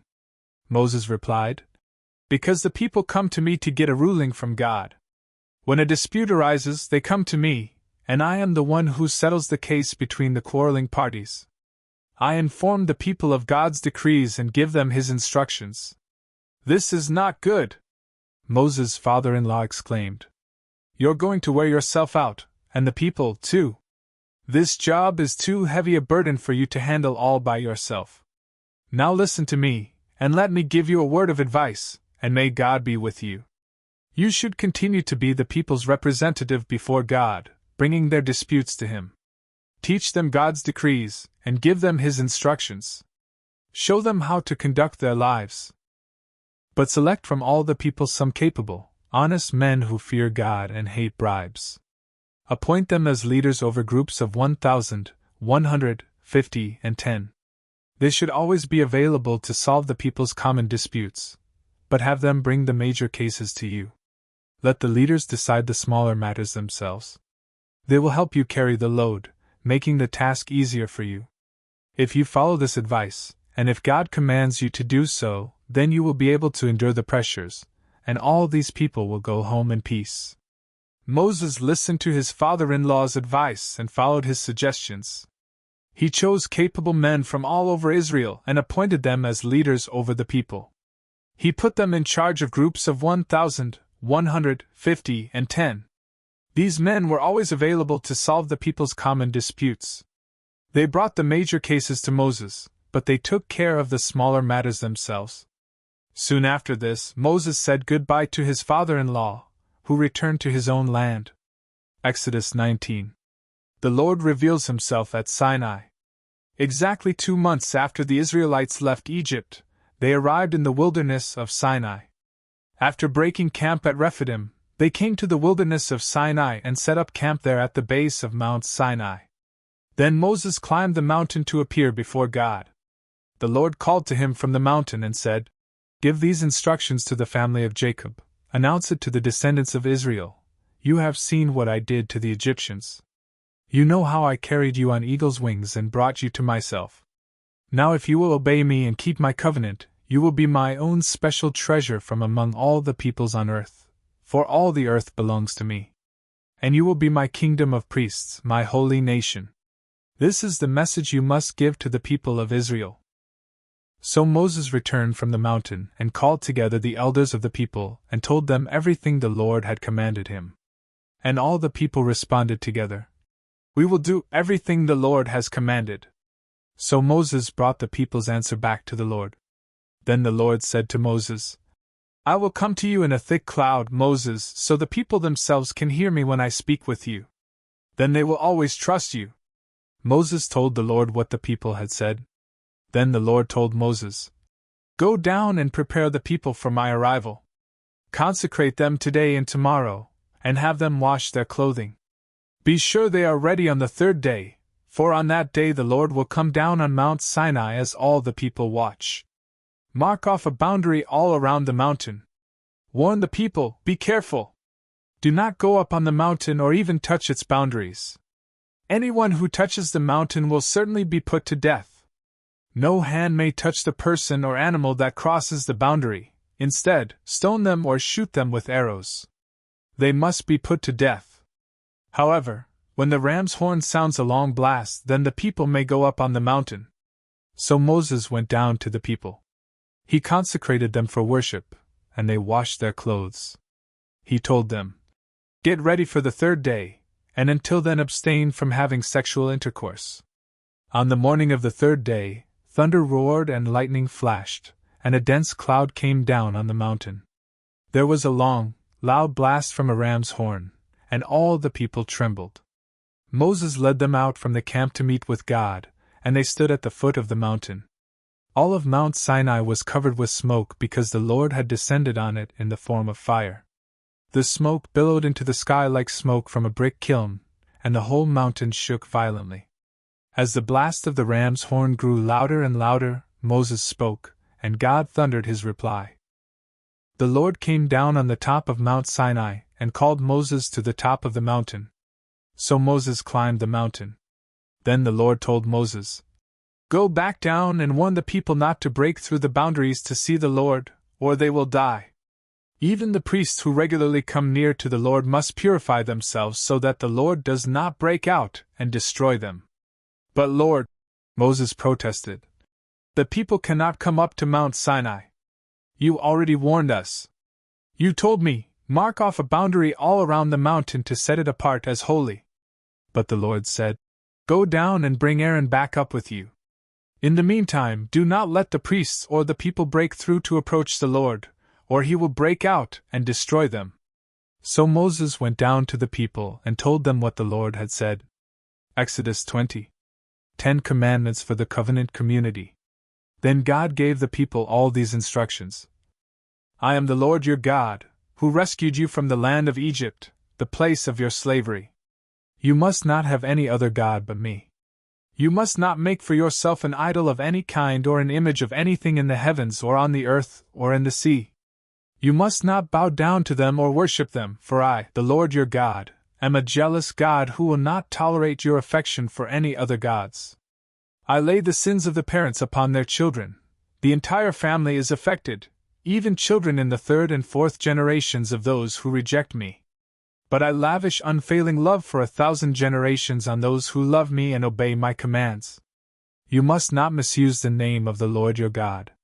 The Lord will not let you go unpunished if you misuse his name. Remember to observe the Sabbath day by keeping it holy.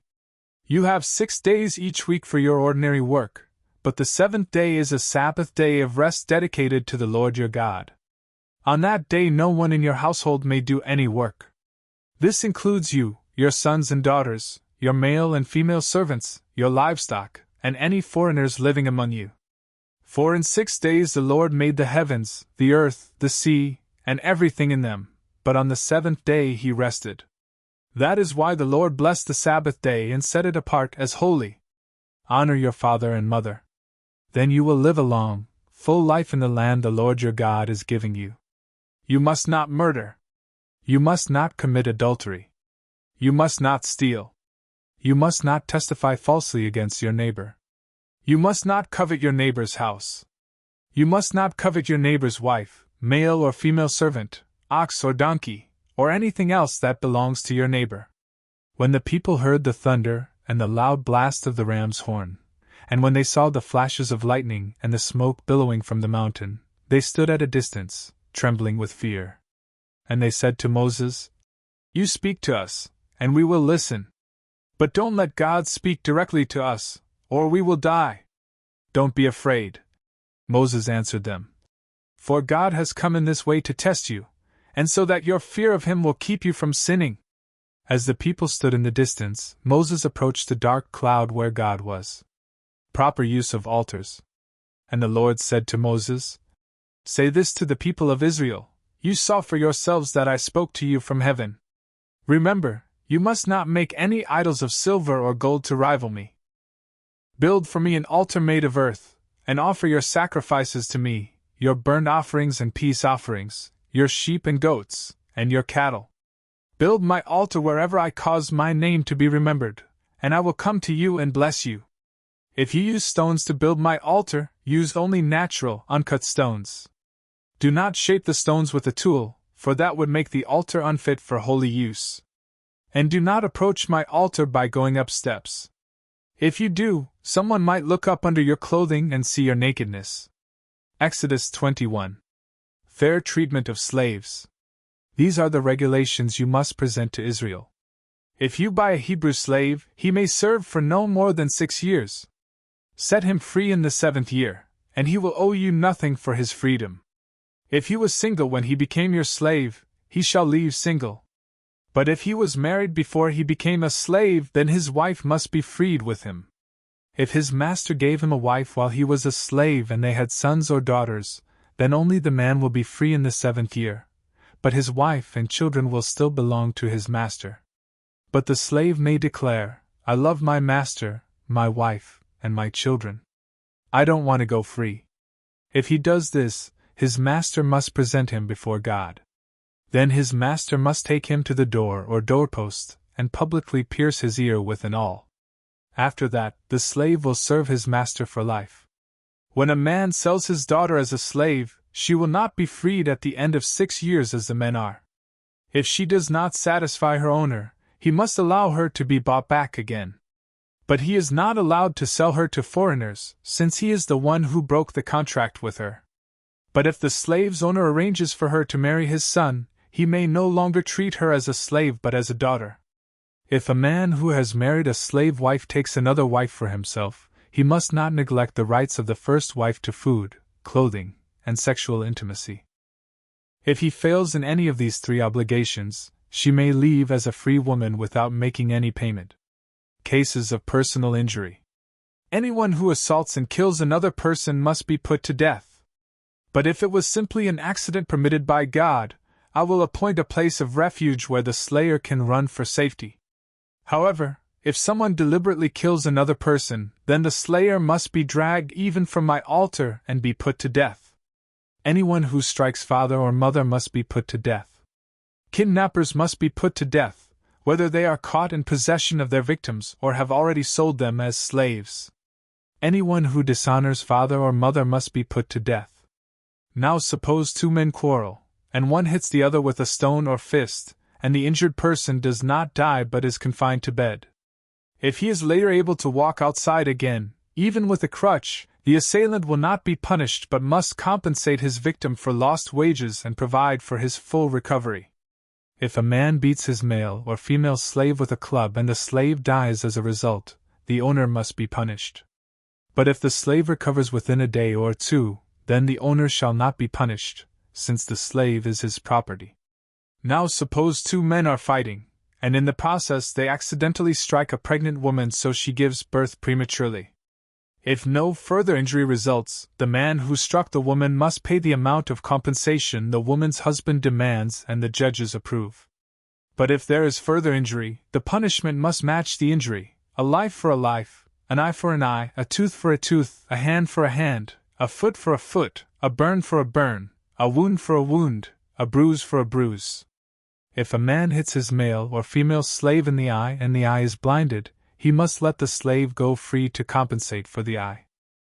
And if a man knocks out the tooth of his male or female slave, he must let the slave go free to compensate for the tooth.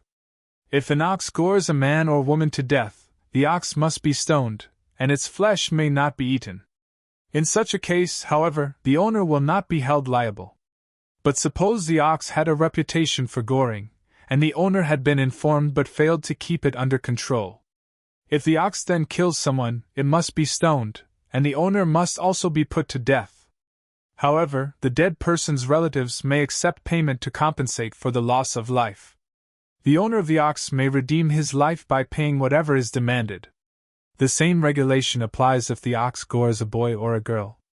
But if the ox gores a slave, either male or female, the animal's owner must pay the slave's owner 30 silver coins, and the ox must be stoned.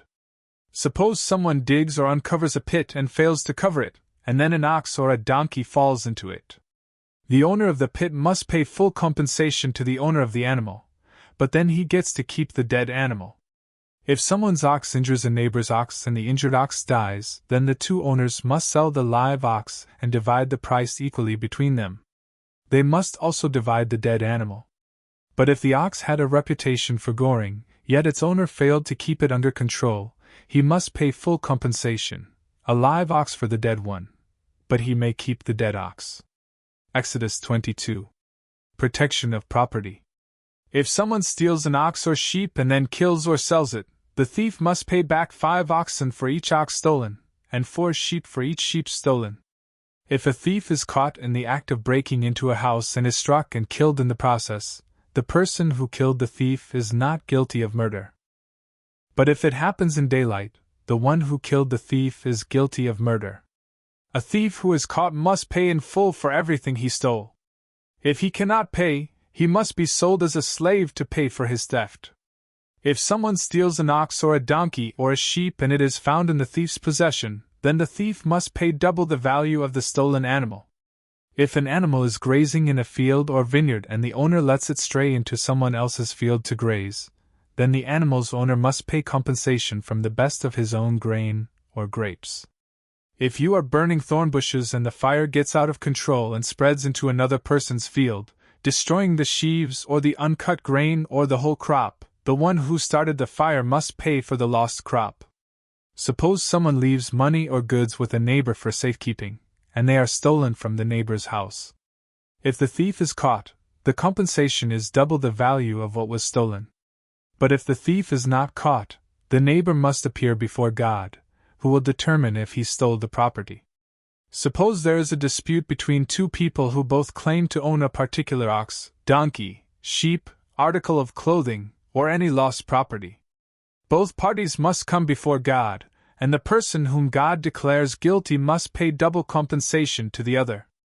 Now suppose someone leaves a donkey, ox, sheep, or any other animal with a neighbor for safekeeping, but it dies or is injured or is taken away, and no one sees what happened. The neighbor must then take an oath in the presence of the Lord. If the Lord confirms that the neighbor did not steal the property, the owner must accept the verdict, and no payment will be required.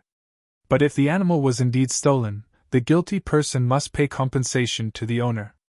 If it was torn to pieces by a wild animal, the remains of the carcass must be shown as evidence, and no compensation will be required. If someone borrows an animal from a neighbor and it is injured or dies when the owner is absent, the person who borrowed it must pay full compensation. But if the owner was present, no compensation is required. And no compensation is required if the animal was rented, for this loss is covered by the rental fee. Social responsibility. If a man seduces a virgin who is not engaged to anyone and has sex with her, he must pay the customary bride price and marry her. But if her father refuses to let him marry her, the man must still pay him an amount equal to the bride price of a virgin. You must not allow a sorceress to live. Anyone who has sexual relations with an animal must certainly be put to death. Anyone who sacrifices to any god other than the Lord must be destroyed. You must not mistreat or oppress foreigners in any way. Remember, you yourselves were once foreigners in the land of Egypt. You must not exploit a widow or an orphan. If you exploit them in any way and they cry out to me, then I will certainly hear their cry. My anger will blaze against you, and I will kill you with the sword. Then your wives will be widows and your children fatherless. If you lend money to any of my people who are in need, do not charge interest as a money lender would. If you take your neighbor's cloak as security for a loan, you must return it before sunset. This coat may be the only blanket your neighbor has. How can a person sleep without it? If you do not return it, and your neighbor cries out to me for help, then I will hear, for I am merciful. You must not dishonor God or curse any of your rulers. You must not hold anything back when you give me offerings from your crops and your wine. You must give me your firstborn sons. You must also give me the firstborn of your cattle, sheep, and goats. But leave the newborn animal with its mother for 7 days. Then give it to me on the 8th day. You must be my holy people. Therefore, do not eat any animal that has been torn up and killed by wild animals. Throw it to the dogs. Exodus 23. A call for justice. You must not pass along false rumors. You must not cooperate with evil people by lying on the witness stand. You must not follow the crowd in doing wrong. When you are called to testify in a dispute, do not be swayed by the crowd to twist justice. And do not slant your testimony in favor of a person just because that person is poor. If you come upon your enemy's ox or donkey that has strayed away, take it back to its owner. If you see that the donkey of someone who hates you has collapsed under its load, do not walk by. Instead, stop and help. In a lawsuit, you must not deny justice to the poor. Be sure never to charge anyone falsely with evil. Never sentence an innocent or blameless person to death, for I never declare a guilty person to be innocent. Take no bribes, for a bribe makes you ignore something that you clearly see. A bribe makes even a righteous person twist the truth. You must not oppress foreigners. You know what it's like to be a foreigner, for you yourselves were once foreigners in the land of Egypt. Plant and harvest your crops for 6 years, but let the land be renewed and lie uncultivated during the 7th year. Then let the poor among you harvest whatever grows on its own. Leave the rest for wild animals to eat. The same applies to your vineyards and olive groves. You have 6 days each week for your ordinary work, but on the 7th day you must stop working. This gives your ox and your donkey a chance to rest. It also allows your slaves and the foreigners living among you to be refreshed. Pay close attention to all my instructions. You must not call on the name of any other gods. Do not even speak their names. 3 annual festivals. Each year you must celebrate 3 festivals in my honor. First, celebrate the festival of unleavened bread. For 7 days the bread you eat must be made without yeast, just as I commanded you. Celebrate this festival annually at the appointed time in early spring, in the month of Abib, for that is the anniversary of your departure from Egypt. No one may appear before me without an offering. Second, celebrate the festival of harvest, when you bring me the first crops of your harvest. Finally, celebrate the festival of the final harvest at the end of the harvest season, when you have harvested all the crops from your fields. At these 3 times each year, every man in Israel must appear before the Sovereign, the Lord. You must not offer the blood of my sacrificial offerings together with any baked goods containing yeast. And do not leave the fat from the festival offerings until the next morning. As you harvest your crops, bring the very best of the first harvest to the house of the Lord your God. You must not cook a young goat in its mother's milk. A promise of the Lord's presence. See, I am sending an angel before you to protect you on your journey and lead you safely to the place I have prepared for you. Pay close attention to him, and obey his instructions. Do not rebel against him, for he is my representative, and he will not forgive your rebellion. But if you are careful to obey him, following all my instructions, then I will be an enemy to your enemies, and I will oppose those who oppose you. For my angel will go before you and bring you into the land of the Amorites, Hittites, Perizzites, Canaanites, Hivites, and Jebusites, so you may live there. And I will destroy them completely. You must not worship the gods of these nations or serve them in any way or imitate their evil practices. Instead, you must utterly destroy them and smash their sacred pillars. You must serve only the Lord your God. If you do, I will bless you with food and water, and I will protect you from illness. There will be no miscarriages or infertility in your land, and I will give you long, full lives. I will send my terror ahead of you and create panic among all the people whose lands you invade. I will make all your enemies turn and run. I will send terror ahead of you to drive out the Hivites, Canaanites, and Hittites. But I will not drive them out in a single year, because the land would become desolate and the wild animals would multiply and threaten you. I will drive them out a little at a time until your population has increased enough to take possession of the land. And I will fix your boundaries from the Red Sea to the Mediterranean Sea, and from the eastern wilderness to the Euphrates River. I will hand over to you the people now living in the land, and you will drive them out ahead of you. Make no treaties with them or their gods. They must not live in your land, or they will cause you to sin against me. If you serve their gods, you will be caught in the trap of idolatry. Exodus 24. Israel accepts the Lord's covenant. Then the Lord instructed Moses, "Come up here to me, and bring along Aaron, Nadab, Abihu, and 70 of Israel's elders. All of you must worship from a distance. Only Moses is allowed to come near to the Lord. The others must not come near, and none of the other people are allowed to climb up the mountain with him." Then Moses went down to the people and repeated all the instructions and regulations the Lord had given him. All the people answered with one voice, "We will do everything the Lord has commanded." Then Moses carefully wrote down all the Lord's instructions. Early the next morning Moses got up and built an altar at the foot of the mountain. He also set up 12 pillars, one for each of the 12 tribes of Israel. Then he sent some of the young Israelite men to present burnt offerings and to sacrifice bulls as peace offerings to the Lord. Moses drained half the blood from these animals into basins. The other half he splattered against the altar. Then he took the book of the covenant and read it aloud to the people. Again they all responded, "We will do everything the Lord has commanded. We will obey." Then Moses took the blood from the basins and splattered it over the people, declaring, "Look, this blood confirms the covenant the Lord has made with you in giving you these instructions." Then Moses, Aaron, Nadab, Abihu, and the 70 elders of Israel climbed up the mountain. There they saw the God of Israel. Under his feet there seemed to be a surface of brilliant blue lapis lazuli, as clear as the sky itself. And though these nobles of Israel gazed upon God, he did not destroy them. In fact, they ate a covenant meal, eating and drinking in his presence. Then the Lord said to Moses, "Come up to me on the mountain.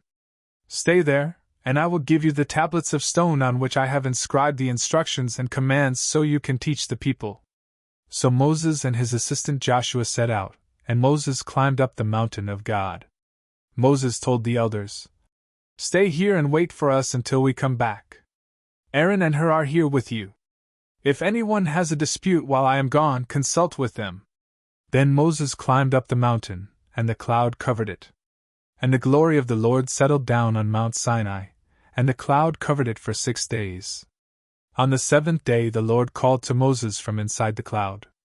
To the Israelites at the foot of the mountain, the glory of the Lord appeared at the summit like a consuming fire. Then Moses disappeared into the cloud as he climbed higher up the mountain. He remained on the mountain 40 days and 40 nights. Exodus 25. Offerings for the Tabernacle. The Lord said to Moses, "Tell the people of Israel to bring me their sacred offerings. Accept the contributions from all whose hearts are moved to offer them. Here is a list of sacred offerings you may accept from them: gold, silver, and bronze, blue, purple, and scarlet thread, fine linen and goat hair for cloth, tanned ram skins and fine goatskin leather, acacia wood, olive oil for the lamps, spices for the anointing oil and the fragrant incense, onyx stones, and other gemstones to be set in the ephod and the priest's chestpiece. Have the people of Israel build me a holy sanctuary so I can live among them. You must build this tabernacle and its furnishings exactly according to the pattern I will show you." Plans for the Ark of the Covenant. Have the people make an ark of acacia wood, a sacred chest 45 inches long, 27 inches wide, and 27 inches high. Overlay it inside and outside with pure gold, and run a molding of gold all around it. Cast 4 gold rings and attach them to its 4 feet, 2 rings on each side. Make poles from acacia wood, and overlay them with gold. Insert the poles into the rings at the sides of the ark to carry it. These carrying poles must stay inside the rings, never remove them. When the ark is finished, place inside it the stone tablets inscribed with the terms of the covenant, which I will give to you. Then make the ark's cover, the place of atonement, from pure gold. It must be 45 inches long and 27 inches wide. Then make 2 cherubim from hammered gold, and place them on the 2 ends of the atonement cover. Mold the cherubim on each end of the atonement cover, making it all of one piece of gold. The cherubim will face each other and look down on the atonement cover. With their wings spread above it, they will protect it. Place inside the ark the stone tablets inscribed with the terms of the covenant, which I will give to you. Then put the atonement cover on top of the ark. I will meet with you there and talk to you from above the atonement cover between the gold cherubim that hover over the ark of the covenant. From there I will give you my commands for the people of Israel. Plans for the table. Then make a table of acacia wood, 36 inches long, 18 inches wide, and 27 inches high. Overlay it with pure gold and run a gold molding around the edge. Decorate it with a 3-inch border all around, and run a gold molding along the border. Make 4 gold rings for the table and attach them at the 4 corners next to the 4 legs. Attach the rings near the border to hold the poles that are used to carry the table. Make these poles from acacia wood, and overlay them with gold. Make special containers of pure gold for the table, bowls, ladles, pitchers, and jars, to be used in pouring out liquid offerings. Place the bread of the presence on the table to remain before me at all times.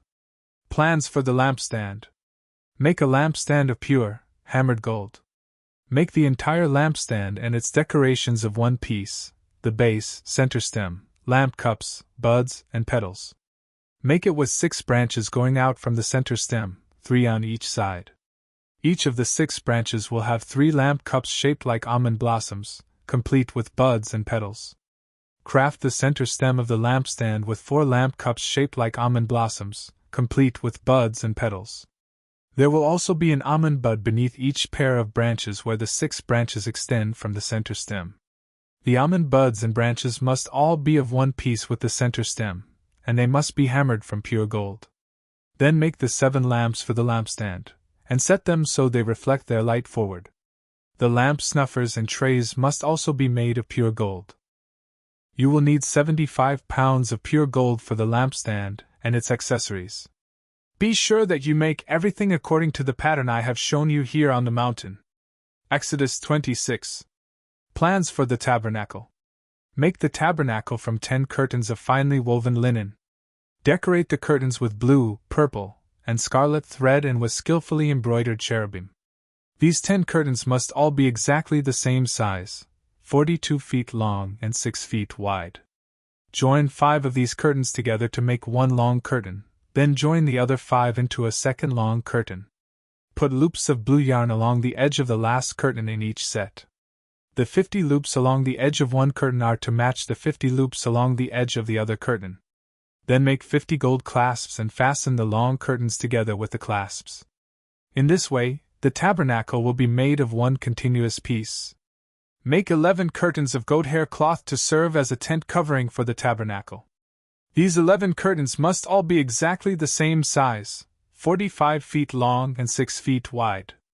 Join 5 of these curtains together to make one long curtain, and join the other 6 into a second long curtain. Allow 3 feet of material from the second set of curtains to hang over the front of the sacred tent. Make 50 loops for one edge of each large curtain. Then make 50 bronze clasps, and fasten the loops of the long curtains with the clasps. In this way, the tent covering will be made of one continuous piece. The remaining 3 feet of this tent covering will be left to hang over the back of the tabernacle. Allow 18 inches of remaining material to hang down over each side, so the tabernacle is completely covered. Complete the tent covering with a protective layer of tanned ram skins and a layer of fine goatskin leather. For the framework of the tabernacle, construct frames of acacia wood. Each frame must be 15 feet high and 27 inches wide, with 2 pegs under each frame. Make all the frames identical.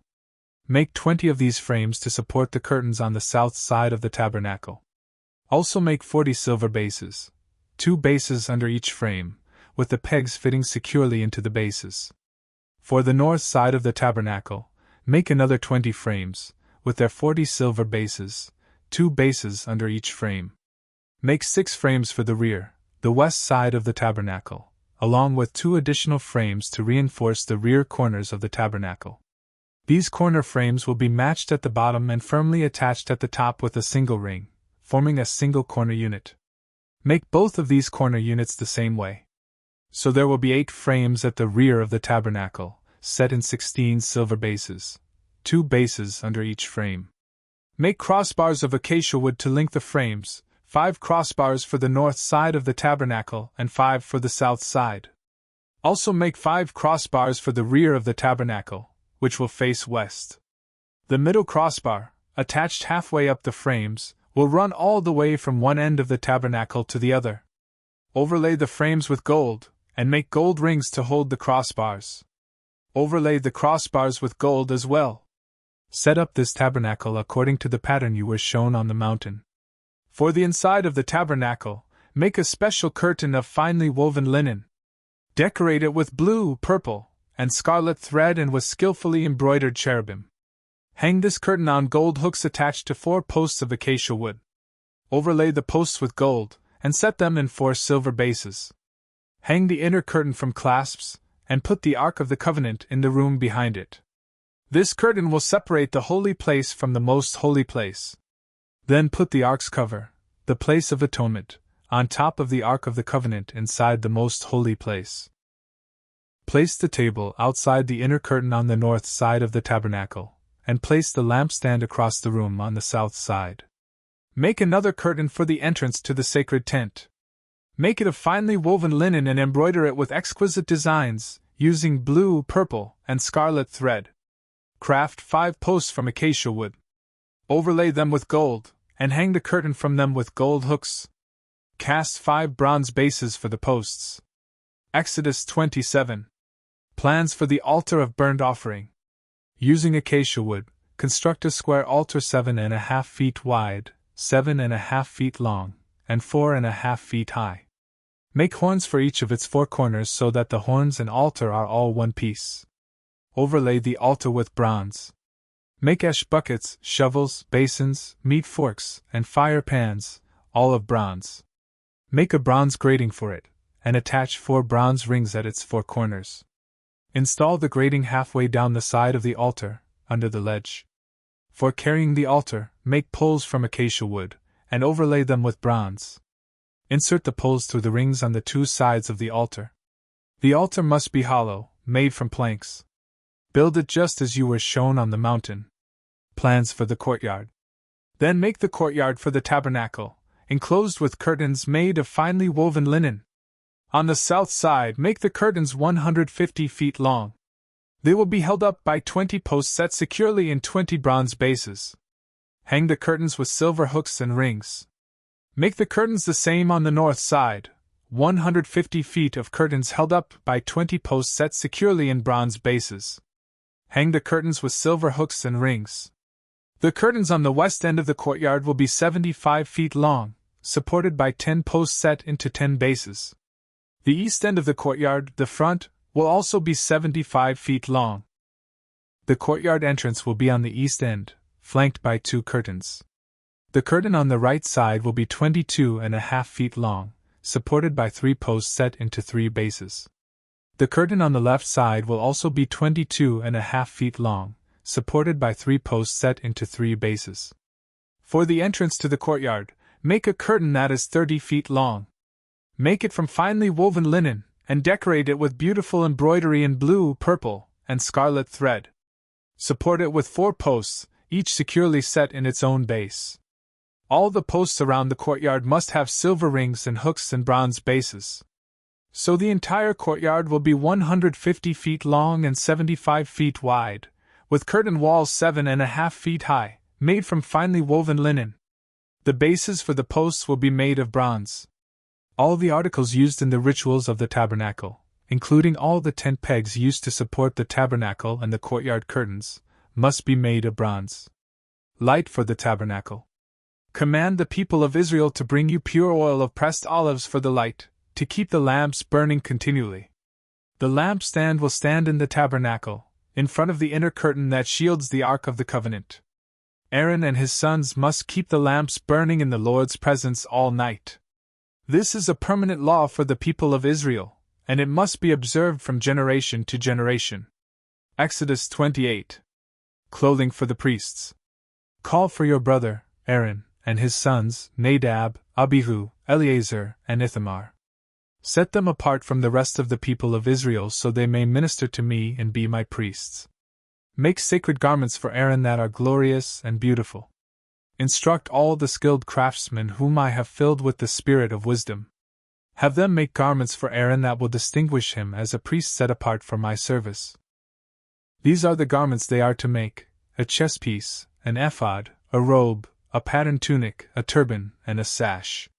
They are to make these sacred garments for your brother, Aaron, and his sons to wear when they serve me as priests. So give them fine linen cloth, gold thread, and blue, purple, and scarlet thread. Design of the ephod.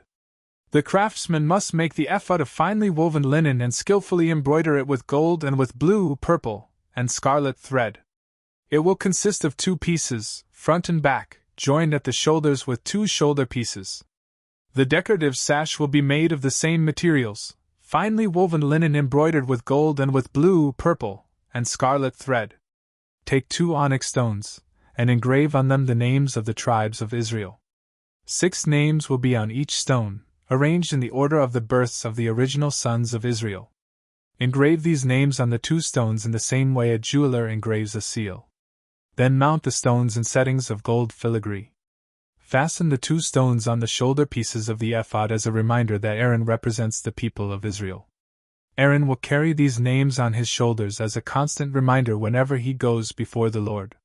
Make the settings of gold filigree, then braid 2 cords of pure gold and attach them to the filigree settings on the shoulders of the ephod. Design of the chestpiece. Then, with great skill and care, make a chestpiece to be worn for seeking a decision from God. Make it to match the ephod, using finely woven linen embroidered with gold and with blue, purple, and scarlet thread. Make the chestpiece of a single piece of cloth folded to form a pouch 9 inches square.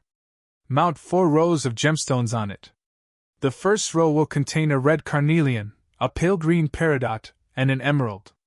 The second row will contain a turquoise, a blue lapis lazuli, and a white moonstone. The third row will contain an orange jacinth, an agate, and a purple amethyst. The fourth row will contain a blue-green beryl, an onyx, and a green jasper. All these stones will be set in gold filigree.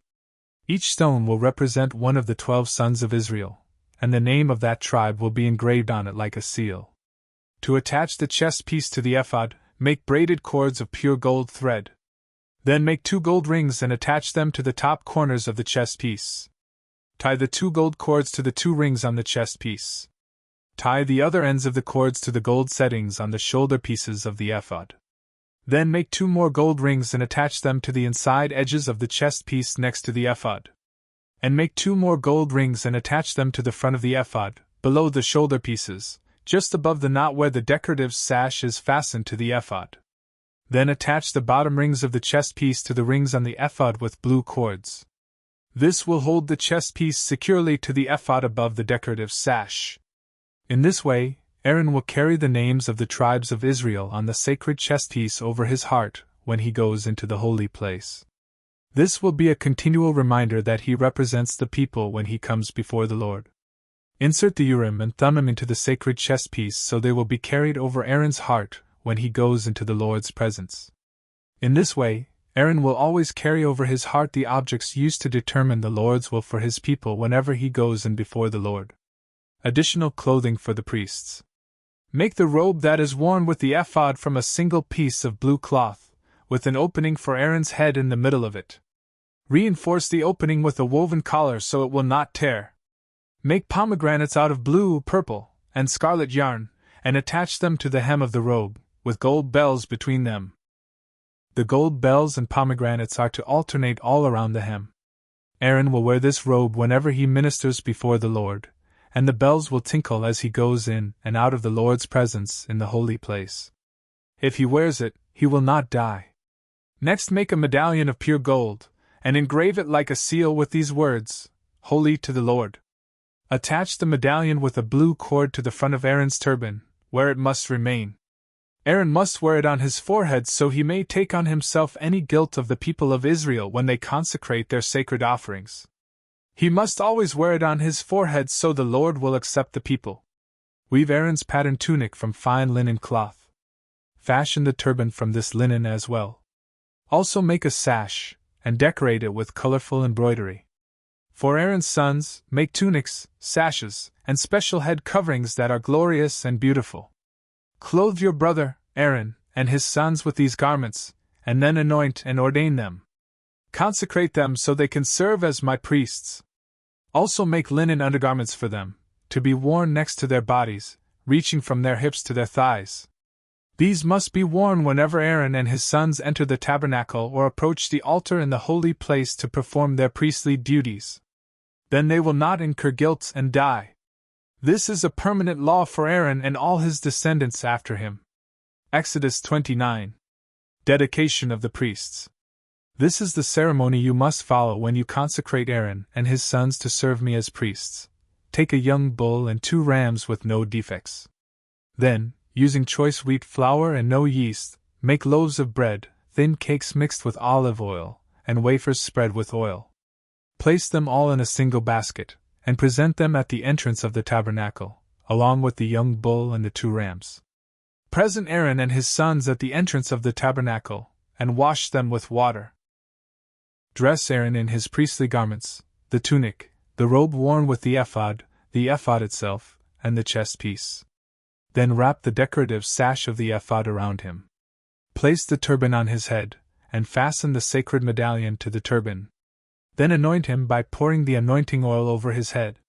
Next present his sons, and dress them in their tunics.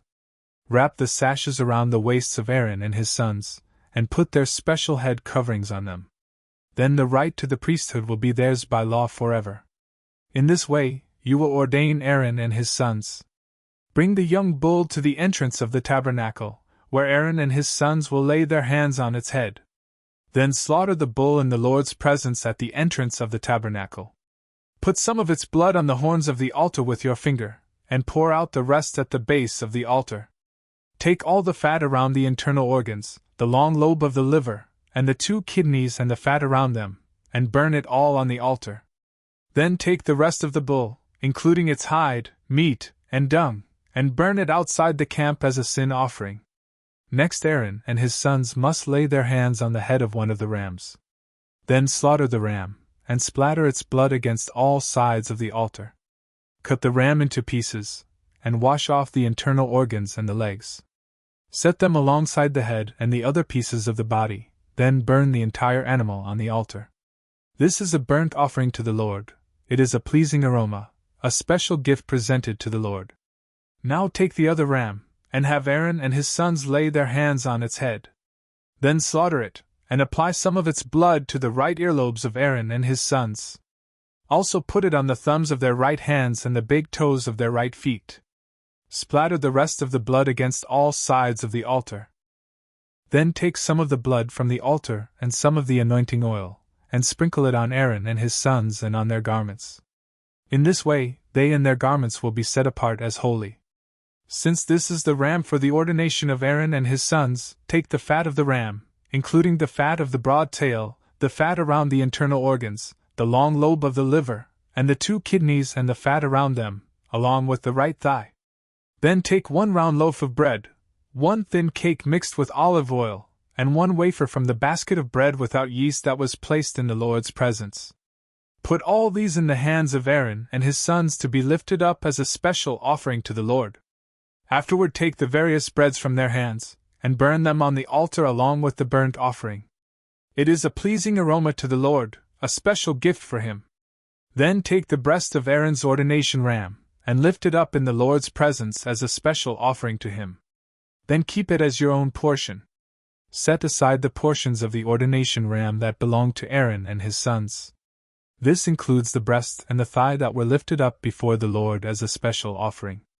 In the future, whenever the people of Israel lift up a peace offering, a portion of it must be set aside for Aaron and his descendants. This is their permanent right, and it is a sacred offering from the Israelites to the Lord.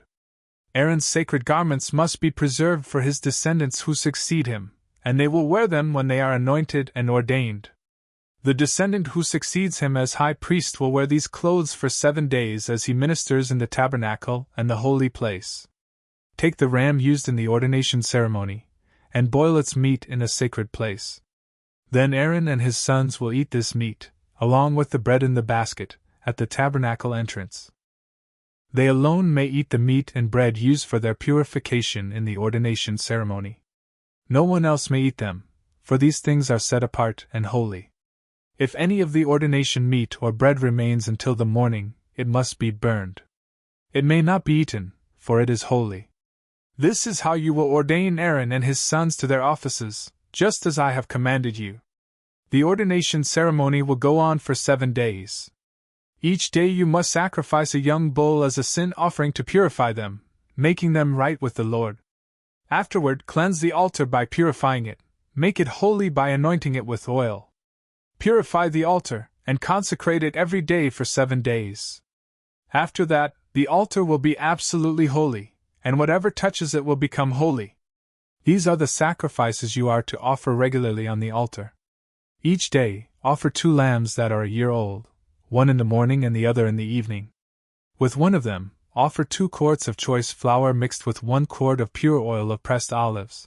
Also, offer 1 quart of wine as a liquid offering. Offer the other lamb in the evening, along with the same offerings of flour and wine as in the morning. It will be a pleasing aroma, a special gift presented to the Lord. These burnt offerings are to be made each day from generation to generation. Offer them in the Lord's presence at the tabernacle entrance. There I will meet with you and speak with you. I will meet the people of Israel there, in the place made holy by my glorious presence. Yes, I will consecrate the tabernacle and the altar, and I will consecrate Aaron and his sons to serve me as priests. Then I will live among the people of Israel and be their God, and they will know that I am the Lord their God. I am the one who brought them out of the land of Egypt so that I could live among them. I am the Lord their God. They alone may eat the meat and bread used for their purification in the ordination ceremony. No one else may eat them, for these things are set apart and holy. If any of the ordination meat or bread remains until the morning, it must be burned. It may not be eaten, for it is holy. This is how you will ordain Aaron and his sons to their offices, just as I have commanded you. The ordination ceremony will go on for 7 days. Each day you must sacrifice a young bull as a sin offering to purify them, making them right with the Lord. Afterward, cleanse the altar by purifying it, make it holy by anointing it with oil. Purify the altar, and consecrate it every day for 7 days. After that, the altar will be absolutely holy, and whatever touches it will become holy. These are the sacrifices you are to offer regularly on the altar. Each day, offer 2 lambs that are a year old, one in the morning and the other in the evening. With one of them, offer 2 quarts of choice flour mixed with 1 quart of pure oil of pressed olives. Also, offer 1 quart of wine as a liquid offering. Offer the other lamb in the evening, along with the same offerings of flour and wine as in the morning. It will be a pleasing aroma, a special gift presented to the Lord. These burnt offerings are to be made each day from generation to generation. Offer them in the Lord's presence at the tabernacle entrance. There I will meet with you and speak with you. I will meet the people of Israel there, in the place made holy by my glorious presence. Yes, I will consecrate the tabernacle and the altar, and I will consecrate Aaron and his sons to serve me as priests. Then I will live among the people of Israel and be their God, and they will know that I am the Lord their God. I am the one who brought them out of the land of Egypt so that I could live among them. I am the Lord their God. Exodus 30. Plans for the incense altar. Then make another altar of acacia wood for burning incense. Make it 18 inches square and 36 inches high, with horns at the corners carved from the same piece of wood as the altar itself. Overlay the top, sides, and horns of the altar with pure gold, and run a gold molding around the entire altar. Make 2 gold rings, and attach them on opposite sides of the altar below the gold molding to hold the carrying poles. Make the poles of acacia wood and overlay them with gold. Place the incense altar just outside the inner curtain that shields the Ark of the Covenant, in front of the Ark's cover, the place of atonement, that covers the tablets inscribed with the terms of the covenant. I will meet with you there. Every morning when Aaron maintains the lamps, he must burn fragrant incense on the altar. And each evening when he lights the lamps, he must again burn incense in the Lord's presence. This must be done from generation to generation. Do not offer any unholy incense on this altar, or any burnt offerings, grain offerings, or liquid offerings. Once a year Aaron must purify the altar by smearing its horns with blood from the offering made to purify the people from their sin. This will be a regular, annual event from generation to generation, for this is the Lord's most holy altar. Money for the tabernacle. Then the Lord said to Moses, "Whenever you take a census of the people of Israel, each man who is counted must pay a ransom for himself to the Lord. Then no plague will strike the people as you count them. Each person who is counted must give a small piece of silver as a sacred offering to the Lord. This payment is half a shekel, based on the sanctuary shekel, which equals 20 gerahs. All who have reached their 20th birthday must give this sacred offering to the Lord. When this offering is given to the Lord to purify your lives, making you right with Him, the rich must not give more than the specified amount, and the poor must not give less. Receive this ransom money from the Israelites, and use it for the care of the tabernacle. It will bring the Israelites to the Lord's attention, and it will purify your lives. Plans for the washbasin. Then the Lord said to Moses, Make a bronze washbasin with a bronze stand. Place it between the tabernacle and the altar, and fill it with water. Aaron and his sons will wash their hands and feet there. They must wash with water whenever they go into the tabernacle to appear before the Lord and when they approach the altar to burn up their special gifts to the Lord, or they will die. They must always wash their hands and feet, or they will die. This is a permanent law for Aaron and his descendants, to be observed from generation to generation. The anointing oil. Then the Lord said to Moses, Collect choice spices, 12.5 pounds of pure myrrh, 6.25 pounds of fragrant cinnamon, 6.25 pounds of fragrant calamus, and 12.5 pounds of cassia, as measured by the weight of the sanctuary shekel.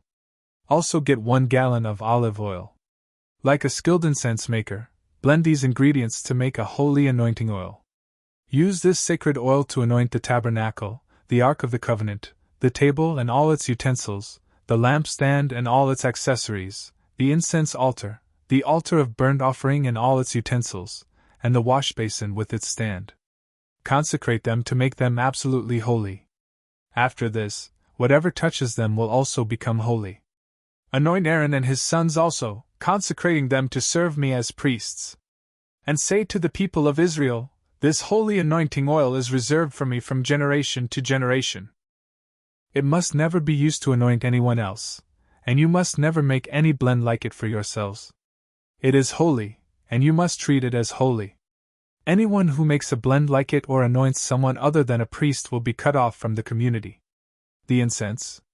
Then the Lord said to Moses, Gather fragrant spices, resin droplets, mollusk shell, and galbanum, and mix these fragrant spices with pure frankincense, weighed out in equal amounts.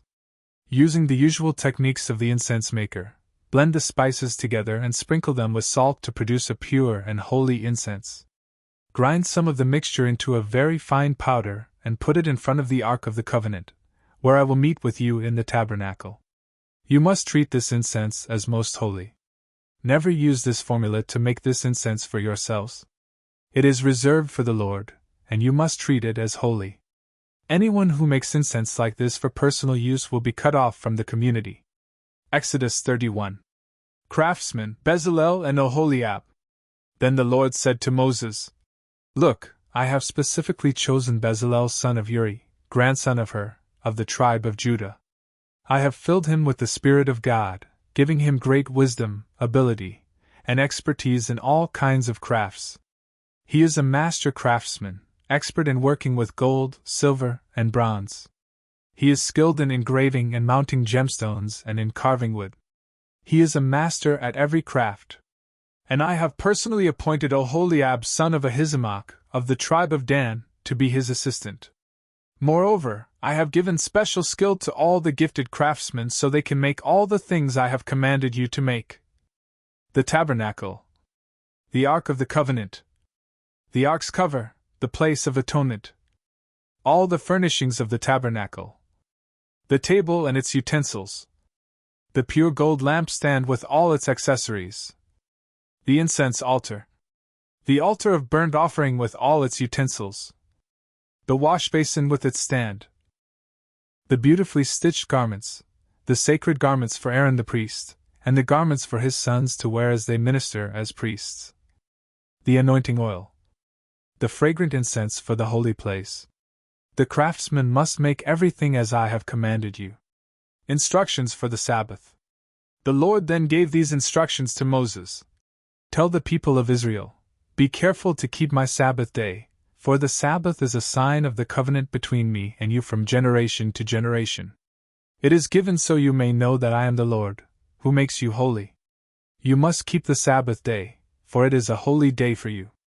Anyone who desecrates it must be put to death. Anyone who works on that day will be cut off from the community. You have 6 days each week for your ordinary work, but the 7th day must be a Sabbath day of complete rest, a holy day dedicated to the Lord. Anyone who works on the Sabbath must be put to death. The people of Israel must keep the Sabbath day by observing it from generation to generation. This is a covenant obligation for all time. It is a permanent sign of my covenant with the people of Israel. For in 6 days the Lord made heaven and earth, but on the seventh day he stopped working and was refreshed. When the Lord finished speaking with Moses on Mount Sinai, he gave him the 2 stone tablets inscribed with the terms of the covenant, written by the finger of God. Exodus 32. The gold calf. When the people saw how long it was taking Moses to come back down the mountain, they gathered around Aaron. "Come on," they said, "make us some gods who can lead us. We don't know what happened to this fellow Moses, who brought us here from the land of Egypt." So Aaron said, "Take the gold rings from the ears of your wives and sons and daughters, and bring them to me." All the people took the gold rings from their ears and brought them to Aaron.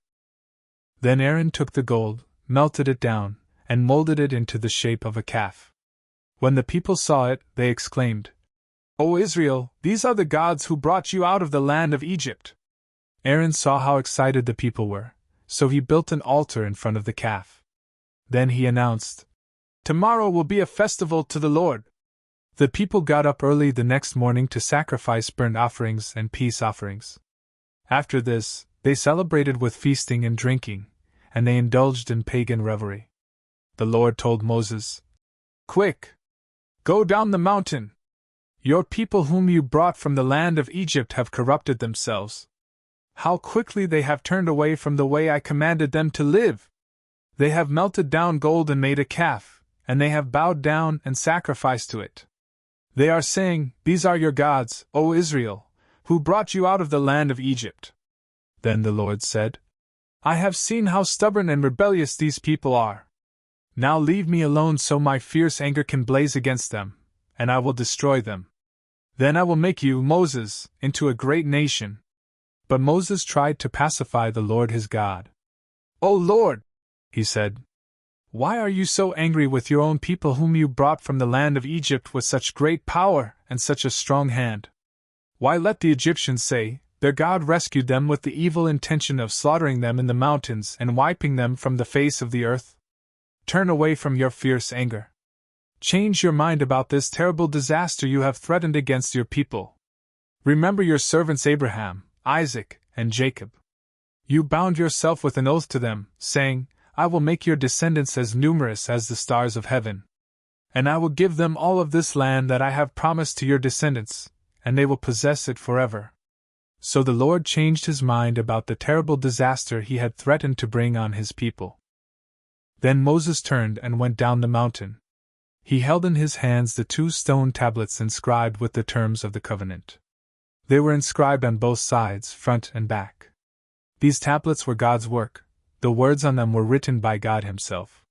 When Joshua heard the boisterous noise of the people shouting below them, he exclaimed to Moses, "It sounds like war in the camp." But Moses replied, "No, it's not a shout of victory nor the wailing of defeat. I hear the sound of a celebration." When they came near the camp, Moses saw the calf and the dancing, and he burned with anger. He threw the stone tablets to the ground, smashing them at the foot of the mountain. He took the calf they had made and burned it. Then he ground it into powder, threw it into the water, and forced the people to drink it. Finally, he turned to Aaron and demanded, "What did these people do to you to make you bring such terrible sin upon them?" "Don't get so upset, my lord," Aaron replied. "You yourself know how evil these people are. They said to me, 'Make us gods who will lead us.' We don't know what happened to this fellow Moses, who brought us here from the land of Egypt. So I told them, 'Whoever has gold jewelry, take it off.' When they brought it to me, I simply threw it into the fire, and out came this calf." Moses saw that Aaron had let the people get completely out of control, much to the amusement of their enemies. So he stood at the entrance to the camp and shouted, "All of you who are on the Lord's side, come here and join me." And all the Levites gathered around him. Moses told them, "This is what the Lord, the God of Israel, says, 'Each of you, take your swords and go back and forth from one end of the camp to the other. Kill everyone, even your brothers, friends, and neighbors.'" The Levites obeyed Moses' command, and about 3,000 people died that day. Then Moses told the Levites, "Today you have ordained yourselves for the service of the Lord, for you obeyed him even though it meant killing your own sons and brothers. Today you have earned a blessing." Moses intercedes for Israel. The next day Moses said to the people, "You have committed a terrible sin, but I will go back up to the Lord on the mountain. Perhaps I will be able to obtain forgiveness for your sin." So Moses returned to the Lord and said, "Oh, what a terrible sin these people have committed! They have made gods of gold for themselves. But now, if you will only forgive their sin, but if not, erase my name from the record you have written." But the Lord replied to Moses, "No, I will erase the name of everyone who has sinned against me. Now go, lead the people to the place I told you about. Look, my angel will lead the way before you. And when I come to call the people to account, I will certainly hold them responsible for their sins." Then the Lord sent a great plague upon the people because they had worshipped the calf Aaron had made. Exodus 33. The Lord said to Moses, "Get going, you and the people you brought up from the land of Egypt. Go up to the land I swore to give to Abraham, Isaac, and Jacob. I told them, I will give this land to your descendants. And I will send an angel before you to drive out the Canaanites, Amorites, Hittites, Perizzites, Hivites, and Jebusites. Go up to this land that flows with milk and honey. But I will not travel among you, for you are a stubborn and rebellious people. If I did, I would surely destroy you along the way." When the people heard these stern words, they went into mourning and stopped wearing their jewelry and fine clothes. For the Lord had told Moses to tell them, "You are a stubborn and rebellious people. If I were to travel with you for even a moment, I would destroy you. Remove your jewelry and fine clothes while I decide what to do with you." So from the time they left Mount Sinai, the Israelites wore no more jewelry or fine clothes. It was Moses' practice to take the tent of meeting and set it up some distance from the camp. Everyone who wanted to make a request of the Lord would go to the tent of meeting outside the camp. Whenever Moses went out to the tent of meeting, all the people would get up and stand in the entrances of their own tents. They would all watch Moses until he disappeared inside. As he went into the tent, the pillar of cloud would come down and hover at its entrance while the Lord spoke with Moses. When the people saw the cloud standing at the entrance of the tent, they would stand and bow down in front of their own tents. Inside the tent of meeting, the Lord would speak to Moses face to face, as one speaks to a friend.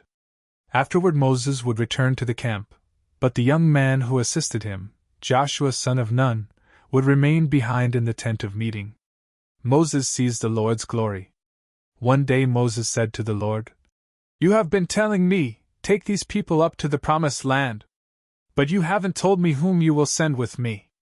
You have told me, I know you by name, and I look favorably on you.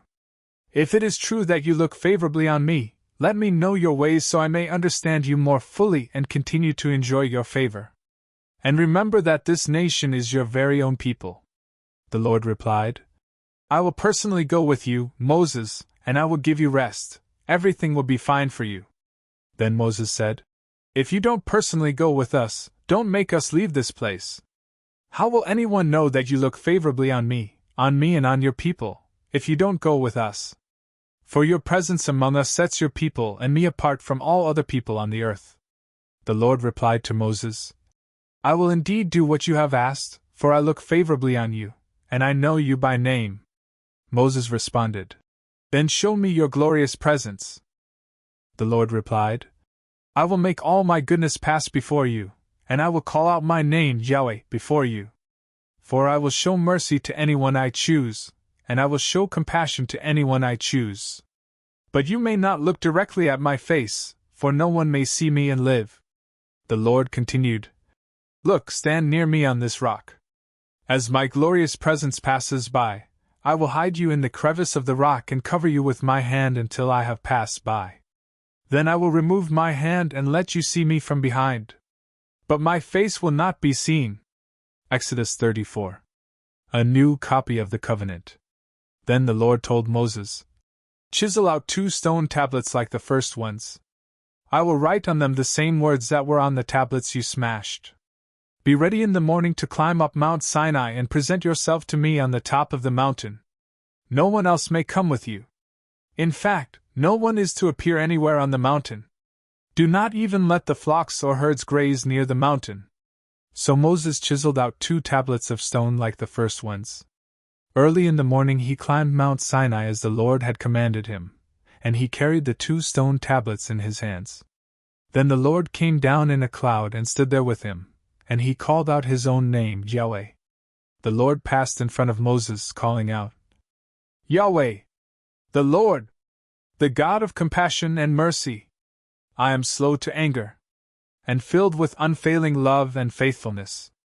I lavish unfailing love to 1,000 generations. I forgive iniquity, rebellion, and sin. But I do not excuse the guilty. I lay the sins of the parents upon their children and grandchildren. The entire family is affected, even children in the 3rd and 4th generations." Moses immediately threw himself to the ground and worshipped. And he said, "O Lord, if it is true that I have found favor with you, then please travel with us. Yes, this is a stubborn and rebellious people, but please forgive our iniquity and our sins. Claim us as your own special possession." The Lord replied, "Listen, I am making a covenant with you in the presence of all your people. I will perform miracles that have never been performed anywhere in all the earth or in any nation. And all the people around you will see the power of the Lord, the awesome power I will display for you. But listen carefully to everything I command you today. Then I will go ahead of you and drive out the Amorites, Canaanites, Hittites, Perizzites, Hivites, and Jebusites. Be very careful never to make a treaty with the people who live in the land where you are going. If you do, you will follow their evil ways and be trapped. Instead, you must break down their pagan altars, smash their sacred pillars, and cut down their Asherah poles. You must worship no other gods, for the Lord, whose very name is jealous, is a God who is jealous about his relationship with you. You must not make a treaty of any kind with the people living in the land. They lust after their gods, offering sacrifices to them. They will invite you to join them in their sacrificial meals, and you will go with them. Then you will accept their daughters, who sacrifice to other gods, as wives for your sons. And they will seduce your sons to commit adultery against me by worshipping other gods. You must not make any gods of molten metal for yourselves. You must celebrate the festival of unleavened bread. For 7 days the bread you eat must be made without yeast, just as I commanded you. Celebrate this festival annually at the appointed time in early spring, in the month of Abib, for that is the anniversary of your departure from Egypt. The firstborn of every animal belongs to me, including the firstborn males from your herds of cattle and your flocks of sheep and goats. A firstborn donkey may be bought back from the Lord by presenting a lamb or young goat in its place. But if you do not buy it back, you must break its neck. However, you must buy back every firstborn son. No one may appear before me without an offering. You have 6 days each week for your ordinary work, but on the 7th day you must stop working, even during the seasons of plowing and harvest. You must celebrate the festival of harvest with the first crop of the wheat harvest, and celebrate the festival of the final harvest at the end of the harvest season. 3 times each year every man in Israel must appear before the Sovereign, the Lord, the God of Israel. I will drive out the other nations ahead of you and expand your territory, so no one will covet and conquer your land while you appear before the Lord your God 3 times each year. You must not offer the blood of my sacrificial offerings together with any baked goods containing yeast. And none of the meat of the Passover sacrifice may be kept over until the next morning. As you harvest your crops, bring the very best of the first harvest to the house of the Lord your God. You must not cook a young goat in its mother's milk. Then the Lord said to Moses, "Write down all these instructions, for they represent the terms of the covenant I am making with you and with Israel." Moses remained there on the mountain with the Lord 40 days and 40 nights. In all that time he ate no bread and drank no water. And the Lord wrote the terms of the covenant, the 10 Commandments, on the stone tablets.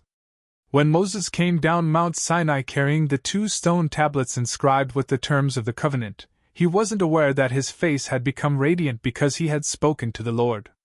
So when Aaron and the people of Israel saw the radiance of Moses' face, they were afraid to come near him.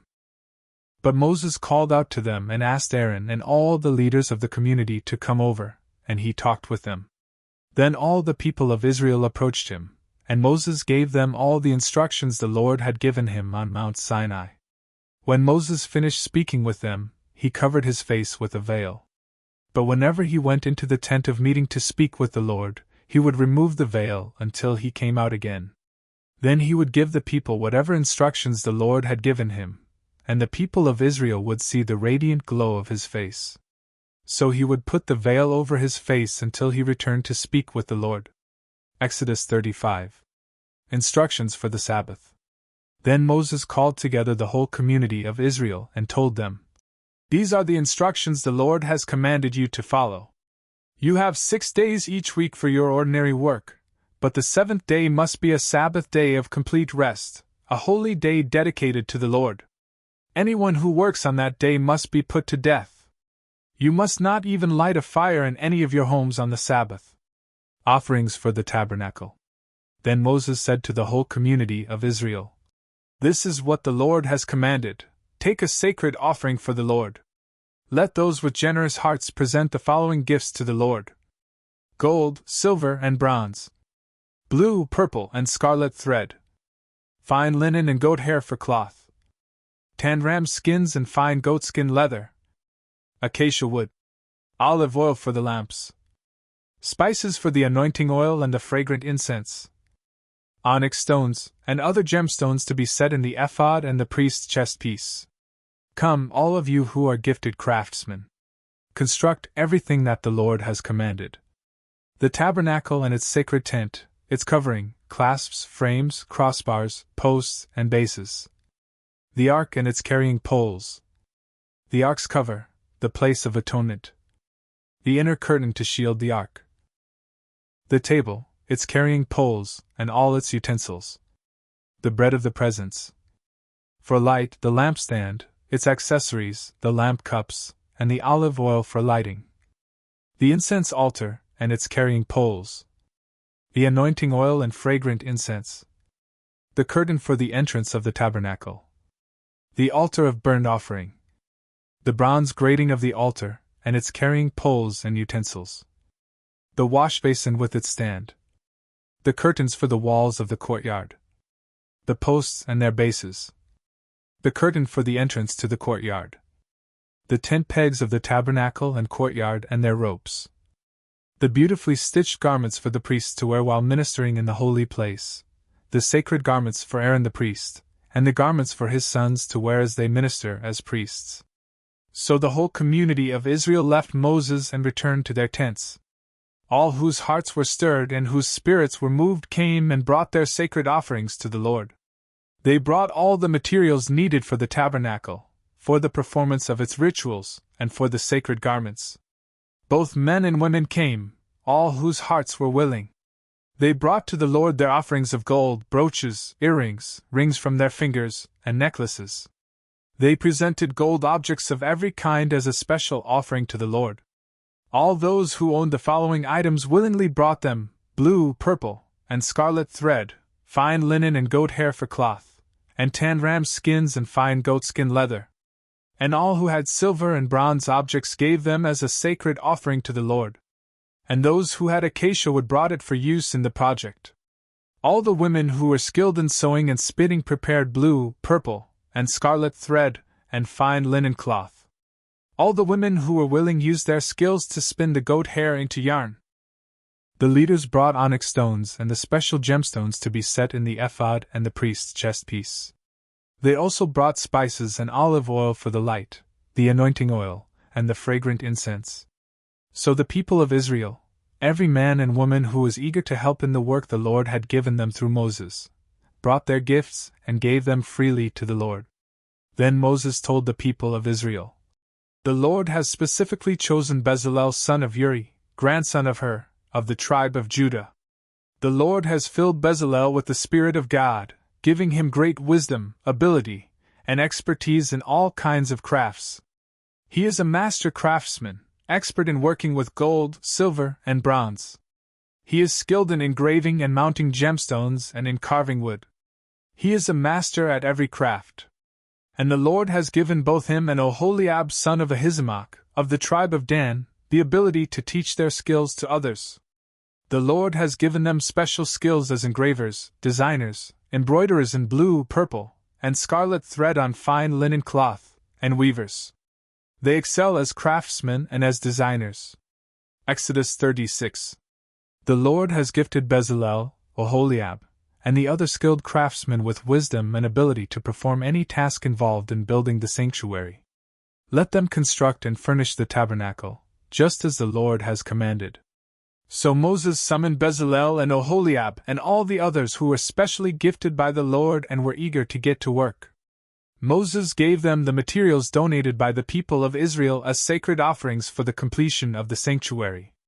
But the people continued to bring additional gifts each morning. Finally, the craftsmen who were working on the sanctuary left their work. They went to Moses and reported, "The people have given more than enough materials to complete the job the Lord has commanded us to do." So Moses gave the command, and this message was sent throughout the camp. "Men and women, don't prepare any more gifts for the sanctuary. We have enough." So the people stopped bringing their sacred offerings. Their contributions were more than enough to complete the whole project. Building the tabernacle. The skilled craftsmen made 10 curtains of finely woven linen for the tabernacle. Then Bezalel decorated the curtains with blue, purple, and scarlet thread and with skillfully embroidered cherubim. All 10 curtains were exactly the same size, 42 feet long and 6 feet wide. 5 of these curtains were joined together to make one long curtain, and the other 5 were joined to make a second long curtain. He made 50 loops of blue yarn and put them along the edge of the last curtain in each set. The 50 loops along the edge of one curtain matched the 50 loops along the edge of the other curtain. Then he made 50 gold clasps and fastened the long curtains together with the clasps. In this way, the tabernacle was made of one continuous piece. He made 11 curtains of goat hair cloth to serve as a tent covering for the tabernacle. These 11 curtains were all exactly the same size, 45 feet long and 6 feet wide. Bezalel joined 5 of these curtains together to make one long curtain, and the other 6 were joined to make a second long curtain. He made 50 loops for the edge of each large curtain. He also made 50 bronze clasps to fasten the long curtains together. In this way, the tent covering was made of one continuous piece. He completed the tent covering with a layer of tanned ram skins and a layer of fine goatskin leather. For the framework of the tabernacle, Bezalel constructed frames of acacia wood. Each frame was 15 feet high and 27 inches wide, with 2 pegs under each frame.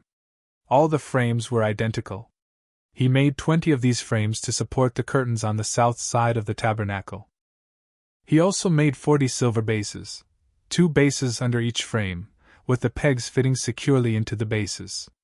For the north side of the tabernacle, he made another 20 frames, with their 40 silver bases, 2 bases under each frame. He made 6 frames for the rear, the west side of the tabernacle, along with 2 additional frames to reinforce the rear corners of the tabernacle. These corner frames were matched at the bottom and firmly attached at the top with a single ring, forming a single corner unit. Both of these corner units were made the same way. So there were 8 frames at the rear of the tabernacle, set in 16 silver bases, 2 bases under each frame. Then he made crossbars of acacia wood to link the frames, 5 crossbars for the north side of the tabernacle, and 5 for the south side. He also made 5 crossbars for the rear of the tabernacle, which faced west. He made the middle crossbar to attach halfway up the frames. It ran all the way from one end of the tabernacle to the other. He overlaid the frames with gold and made gold rings to hold the crossbars. Then he overlaid the crossbars with gold as well. For the inside of the tabernacle, Bezalel made a special curtain of finely woven linen. He decorated it with blue, purple, and scarlet thread and with skillfully embroidered cherubim. For the curtain, he made 4 posts of acacia wood and 4 gold hooks. He overlaid the posts with gold and set them in 4 silver bases. Then he made another curtain for the entrance to the sacred tent. He made it of finely woven linen and embroidered it with exquisite designs using blue, purple, and scarlet thread. This curtain was hung on gold hooks attached to 5 posts. The posts with their decorated tops and hooks were overlaid with gold, and the 5 bases were cast from bronze. Exodus 37. Building the Ark of the Covenant. Next Bezalel made the Ark of acacia wood, a sacred chest 45 inches long, 27 inches wide, and 27 inches high. He overlaid it inside and outside with pure gold, and he ran a molding of gold all around it. He cast 4 gold rings and attached them to its 4 feet, 2 rings on each side. Then he made poles from acacia wood and overlaid them with gold. He inserted the poles into the rings at the sides of the ark to carry it. Then he made the ark's cover, the place of atonement, from pure gold. It was 45 inches long and 27 inches wide. He made 2 cherubim from hammered gold and placed them on the 2 ends of the atonement cover. He molded the cherubim on each end of the atonement cover, making it all of one piece of gold. The cherubim faced each other and looked down on the atonement cover. With their wings spread above it, they protected it. Building the table. Then Bezalel made the table of acacia wood, 36 inches long, 18 inches wide, and 27 inches high. He overlaid it with pure gold and ran a gold molding around the edge. He decorated it with a 3-inch border all around, and he ran a gold molding along the border. Then he cast 4 gold rings for the table and attached them at the 4 corners next to the 4 legs. The rings were attached near the border to hold the poles that were used to carry the table. He made these poles from acacia wood and overlaid them with gold. Then he made special containers of pure gold for the table, bowls, ladles, jars, and pitchers, to be used in pouring out liquid offerings. Building the lampstand. Then Bezalel made the lampstand of pure, hammered gold. He made the entire lampstand and its decorations of one piece, the base, center stem, lamp cups, buds, and petals. The lampstand had 6 branches going out from the center stem, 3 on each side. Each of the 6 branches had 3 lamp cups shaped like almond blossoms, complete with buds and petals. The center stem of the lampstand was crafted with 4 lamp cups shaped like almond blossoms, complete with buds and petals. There was an almond bud beneath each pair of branches where the 6 branches extended from the center stem, all made of one piece. The almond buds and branches were all of one piece with the center stem, and they were hammered from pure gold. He also made 7 lamps for the lampstand, lamp snuffers, and trays, all of pure gold. The entire lampstand, along with its accessories, was made from 75 pounds of pure gold. Building the incense altar. Then Bezalel made the incense altar of acacia wood. It was 18 inches square and 36 inches high, with horns at the corners carved from the same piece of wood as the altar itself. He overlaid the top, sides, and horns of the altar with pure gold, and he ran a gold molding around the entire altar. He made 2 gold rings and attached them on opposite sides of the altar below the gold molding to hold the carrying poles. He made the poles of acacia wood and overlaid them with gold. Then he made the sacred anointing oil and the fragrant incense, using the techniques of a skilled incense maker. Exodus 38. Building the altar of burnt offering. Next Bezalel used acacia wood to construct the square altar of burnt offering. It was 7.5 feet wide, 7.5 feet long, and 4.5 feet high. He made horns for each of its 4 corners so that the horns and altar were all one piece. He overlaid the altar with bronze. Then he made all the altar utensils of bronze, the ash buckets, shovels, basins, meat forks, and fire pans. Next he made a bronze grating and installed it halfway down the side of the altar, under the ledge. He cast 4 rings and attached them to the corners of the bronze grating to hold the carrying poles. He made the poles from acacia wood and overlaid them with bronze.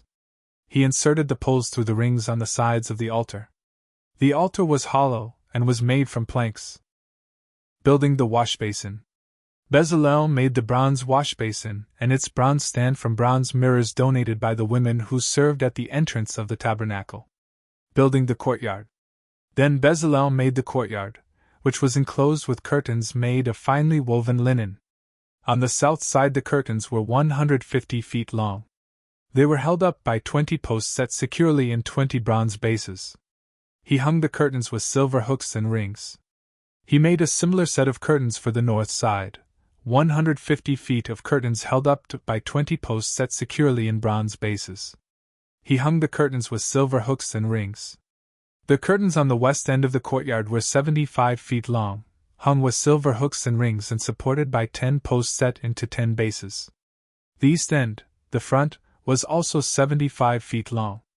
The courtyard entrance was on the east end, flanked by 2 curtains. The curtain on the right side was 22.5 feet long and was supported by 3 posts set into 3 bases. The curtain on the left side was also 22.5 feet long and was supported by 3 posts set into 3 bases. All the curtains used in the courtyard were made of finely woven linen. Each post had a bronze base, and all the hooks and rings were silver. The tops of the posts of the courtyard were overlaid with silver, and the rings to hold up the curtains were made of silver. He made the curtain for the entrance to the courtyard of finely woven linen, and he decorated it with beautiful embroidery in blue, purple, and scarlet thread. It was 30 feet long, and its height was 7.5 feet, just like the curtains of the courtyard walls. It was supported by 4 posts, each set securely in its own bronze base. The tops of the posts were overlaid with silver, and the hooks and rings were also made of silver. All the 10 pegs used in the tabernacle and courtyard were made of bronze. Inventory of materials. This is an inventory of the materials used in building the tabernacle of the covenant. The Levites compiled the figures, as Moses directed, and Ithamar son of Aaron the priest served as recorder. Bezalel son of Uri, grandson of Hur, of the tribe of Judah, made everything just as the Lord had commanded Moses. He was assisted by Oholiab son of Ahisamach, of the tribe of Dan, a craftsman expert at engraving, designing, and embroidering with blue, purple, and scarlet thread on fine linen cloth. The people brought special offerings of gold totaling 2,193 pounds, as measured by the weight of the sanctuary shekel. This gold was used throughout the tabernacle. The whole community of Israel gave 7,545 pounds of silver, as measured by the weight of the sanctuary shekel. This silver came from the tax collected from each man registered in the census. The tax is 1 beka, which is half a shekel, based on the sanctuary shekel. The tax was collected from 603,550 men who had reached their 20th birthday.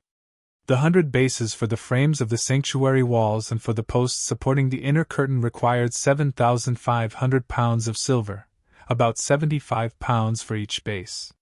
The remaining 45 pounds of silver was used to make the hooks and rings and to overlay the tops of the posts. The people also brought as special offerings 5,310 pounds of bronze, which was used for casting the bases for the posts at the entrance to the tabernacle, and for the bronze altar with its bronze grating and all the altar utensils. Bronze was also used to make the bases for the posts that supported the curtains around the courtyard, the bases for the curtain at the entrance of the courtyard, and all the 10 pegs for the tabernacle and the courtyard. Exodus 39. Clothing for the priests. The craftsmen made beautiful sacred garments of blue, purple, and scarlet cloth, clothing for Aaron to wear while ministering in the holy place, just as the Lord had commanded Moses. Making the ephod. Bezalel made the ephod of finely woven linen and embroidered it with gold and with blue, purple, and scarlet thread. He made gold thread by hammering out thin sheets of gold and cutting it into fine strands. With great skill and care, he worked it into the fine linen with the blue, purple, and scarlet thread. The ephod consisted of 2 pieces, front and back, joined at the shoulders with 2 shoulder pieces. The decorative sash was made of the same materials, finely woven linen embroidered with gold and with blue, purple, and scarlet thread, just as the Lord had commanded Moses. They mounted the 2 onyx stones in settings of gold filigree. The stones were engraved with the names of the tribes of Israel, just as a seal is engraved. He fastened these stones on the shoulder pieces of the ephod as a reminder that the priest represents the people of Israel.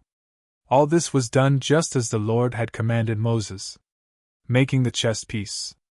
Bezalel made the chestpiece with great skill and care.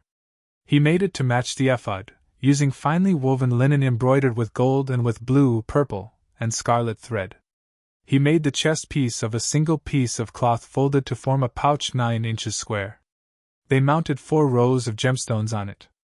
The first row contained a red carnelian, a pale green peridot, and an emerald. The second row contained a turquoise, a blue lapis lazuli, and a white moonstone.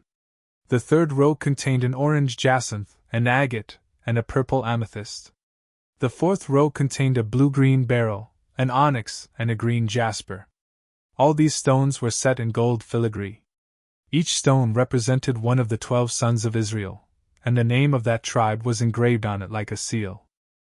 To attach the chestpiece to the ephod, they made braided cords of pure gold thread. They also made 2 settings of gold filigree and 2 gold rings and attached them to the top corners of the chestpiece. They tied the 2 gold cords to the rings on the chestpiece. They tied the other ends of the cords to the gold settings on the shoulder pieces of the ephod. Then they made 2 more gold rings and attached them to the inside edges of the chestpiece next to the ephod. Then they made 2 more gold rings and attached them to the front of the ephod, below the shoulder pieces, just above the knot where the decorative sash was fastened to the ephod. They attached the bottom rings of the chestpiece to the rings on the ephod with blue cords. In this way, the chestpiece was held securely to the ephod above the decorative sash.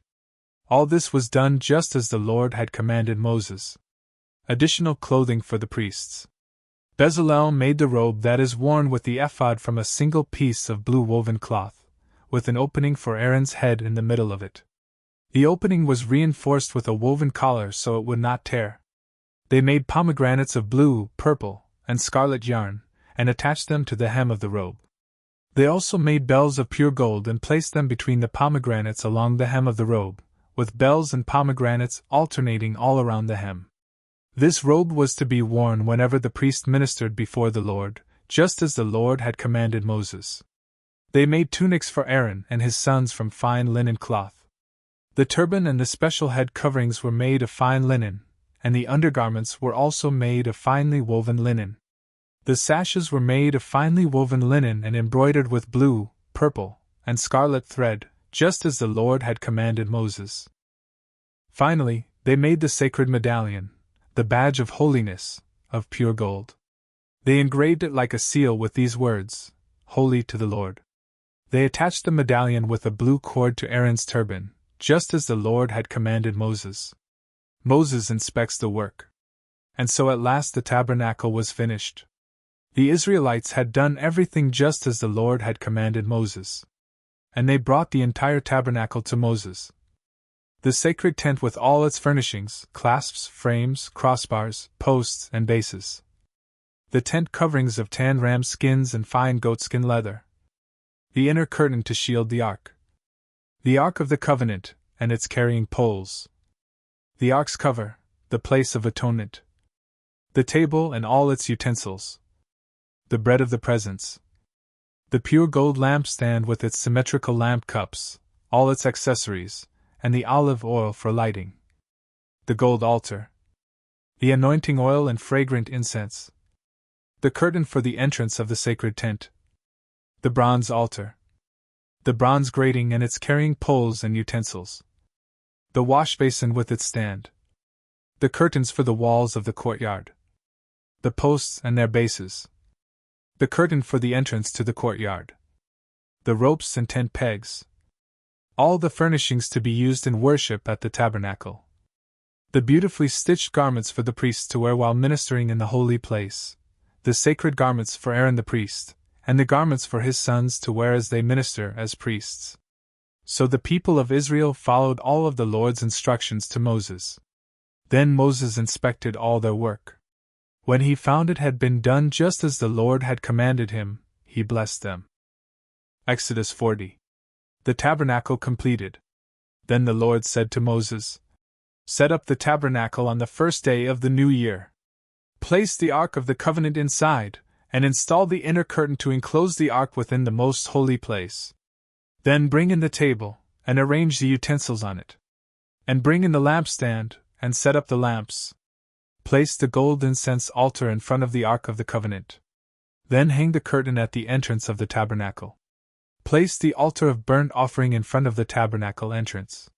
Set the washbasin between the tabernacle and the altar, and fill it with water. Then set up the courtyard around the outside of the tent, and hang the curtain for the courtyard entrance. Take the anointing oil and anoint the tabernacle and all its furnishings to consecrate them and make them holy. Anoint the altar of burnt offering and its utensils to consecrate them. Then the altar will become absolutely holy. Next, anoint the washbasin and its stand to consecrate them. Present Aaron and his sons at the entrance of the tabernacle, and wash them with water. Dress Aaron with the sacred garments and anoint him, consecrating him to serve me as a priest. Then present his sons and dress them in their tunics. Anoint them as you did their father, so they may also serve me as priests. With their anointing, Aaron's descendants are set apart for the priesthood forever, from generation to generation. Moses proceeded to do everything just as the Lord had commanded him. So the tabernacle was set up on the first day of the first month of the second year. Moses erected the tabernacle by setting down its bases, inserting the frames, attaching the crossbars, and setting up the posts. Then he spread the coverings over the tabernacle framework and put on the protective layers, just as the Lord had commanded him. He took the stone tablets inscribed with the terms of the covenant, and placed them inside the ark. Then he attached the carrying poles to the ark, and he set the ark's cover, the place of atonement, on top of it. Then he brought the ark of the covenant into the tabernacle and hung the inner curtain to shield it from view, just as the Lord had commanded him. Next Moses placed the table in the tabernacle, along the north side of the holy place, just outside the inner curtain. And he arranged the bread of the presence on the table before the Lord, just as the Lord had commanded him. He set the lampstand in the tabernacle across from the table on the south side of the holy place. Then he lit the lamps in the Lord's presence, just as the Lord had commanded him. He also placed the gold incense altar in the tabernacle, in the holy place in front of the inner curtain. On it he burned the fragrant incense, just as the Lord had commanded him. He hung the curtain at the entrance of the tabernacle, and he placed the altar of burnt offering near the tabernacle entrance. On it he offered a burnt offering and a grain offering, just as the Lord had commanded him. Next Moses placed the washbasin between the tabernacle and the altar. He filled it with water so the priests could wash themselves. Moses and Aaron's sons used water from it to wash their hands and feet. Whenever they approached the altar and entered the tabernacle, they washed themselves, just as the Lord had commanded Moses. Then he hung the curtains forming the courtyard around the tabernacle and the altar. And he set up the curtain at the entrance of the courtyard. So at last Moses finished the work. The Lord's glory fills the tabernacle. Then the cloud covered the tabernacle, and the glory of the Lord filled the tabernacle. Moses could no longer enter the tabernacle because the cloud had settled down over it, and the glory of the Lord filled the tabernacle. Now whenever the cloud lifted from the tabernacle, the people of Israel would set out on their journey, following it. But if the cloud did not rise, they remained where they were until it lifted. The cloud of the Lord hovered over the tabernacle during the day, and at night fire glowed inside the cloud so the whole family of Israel could see it. This continued throughout all their journeys,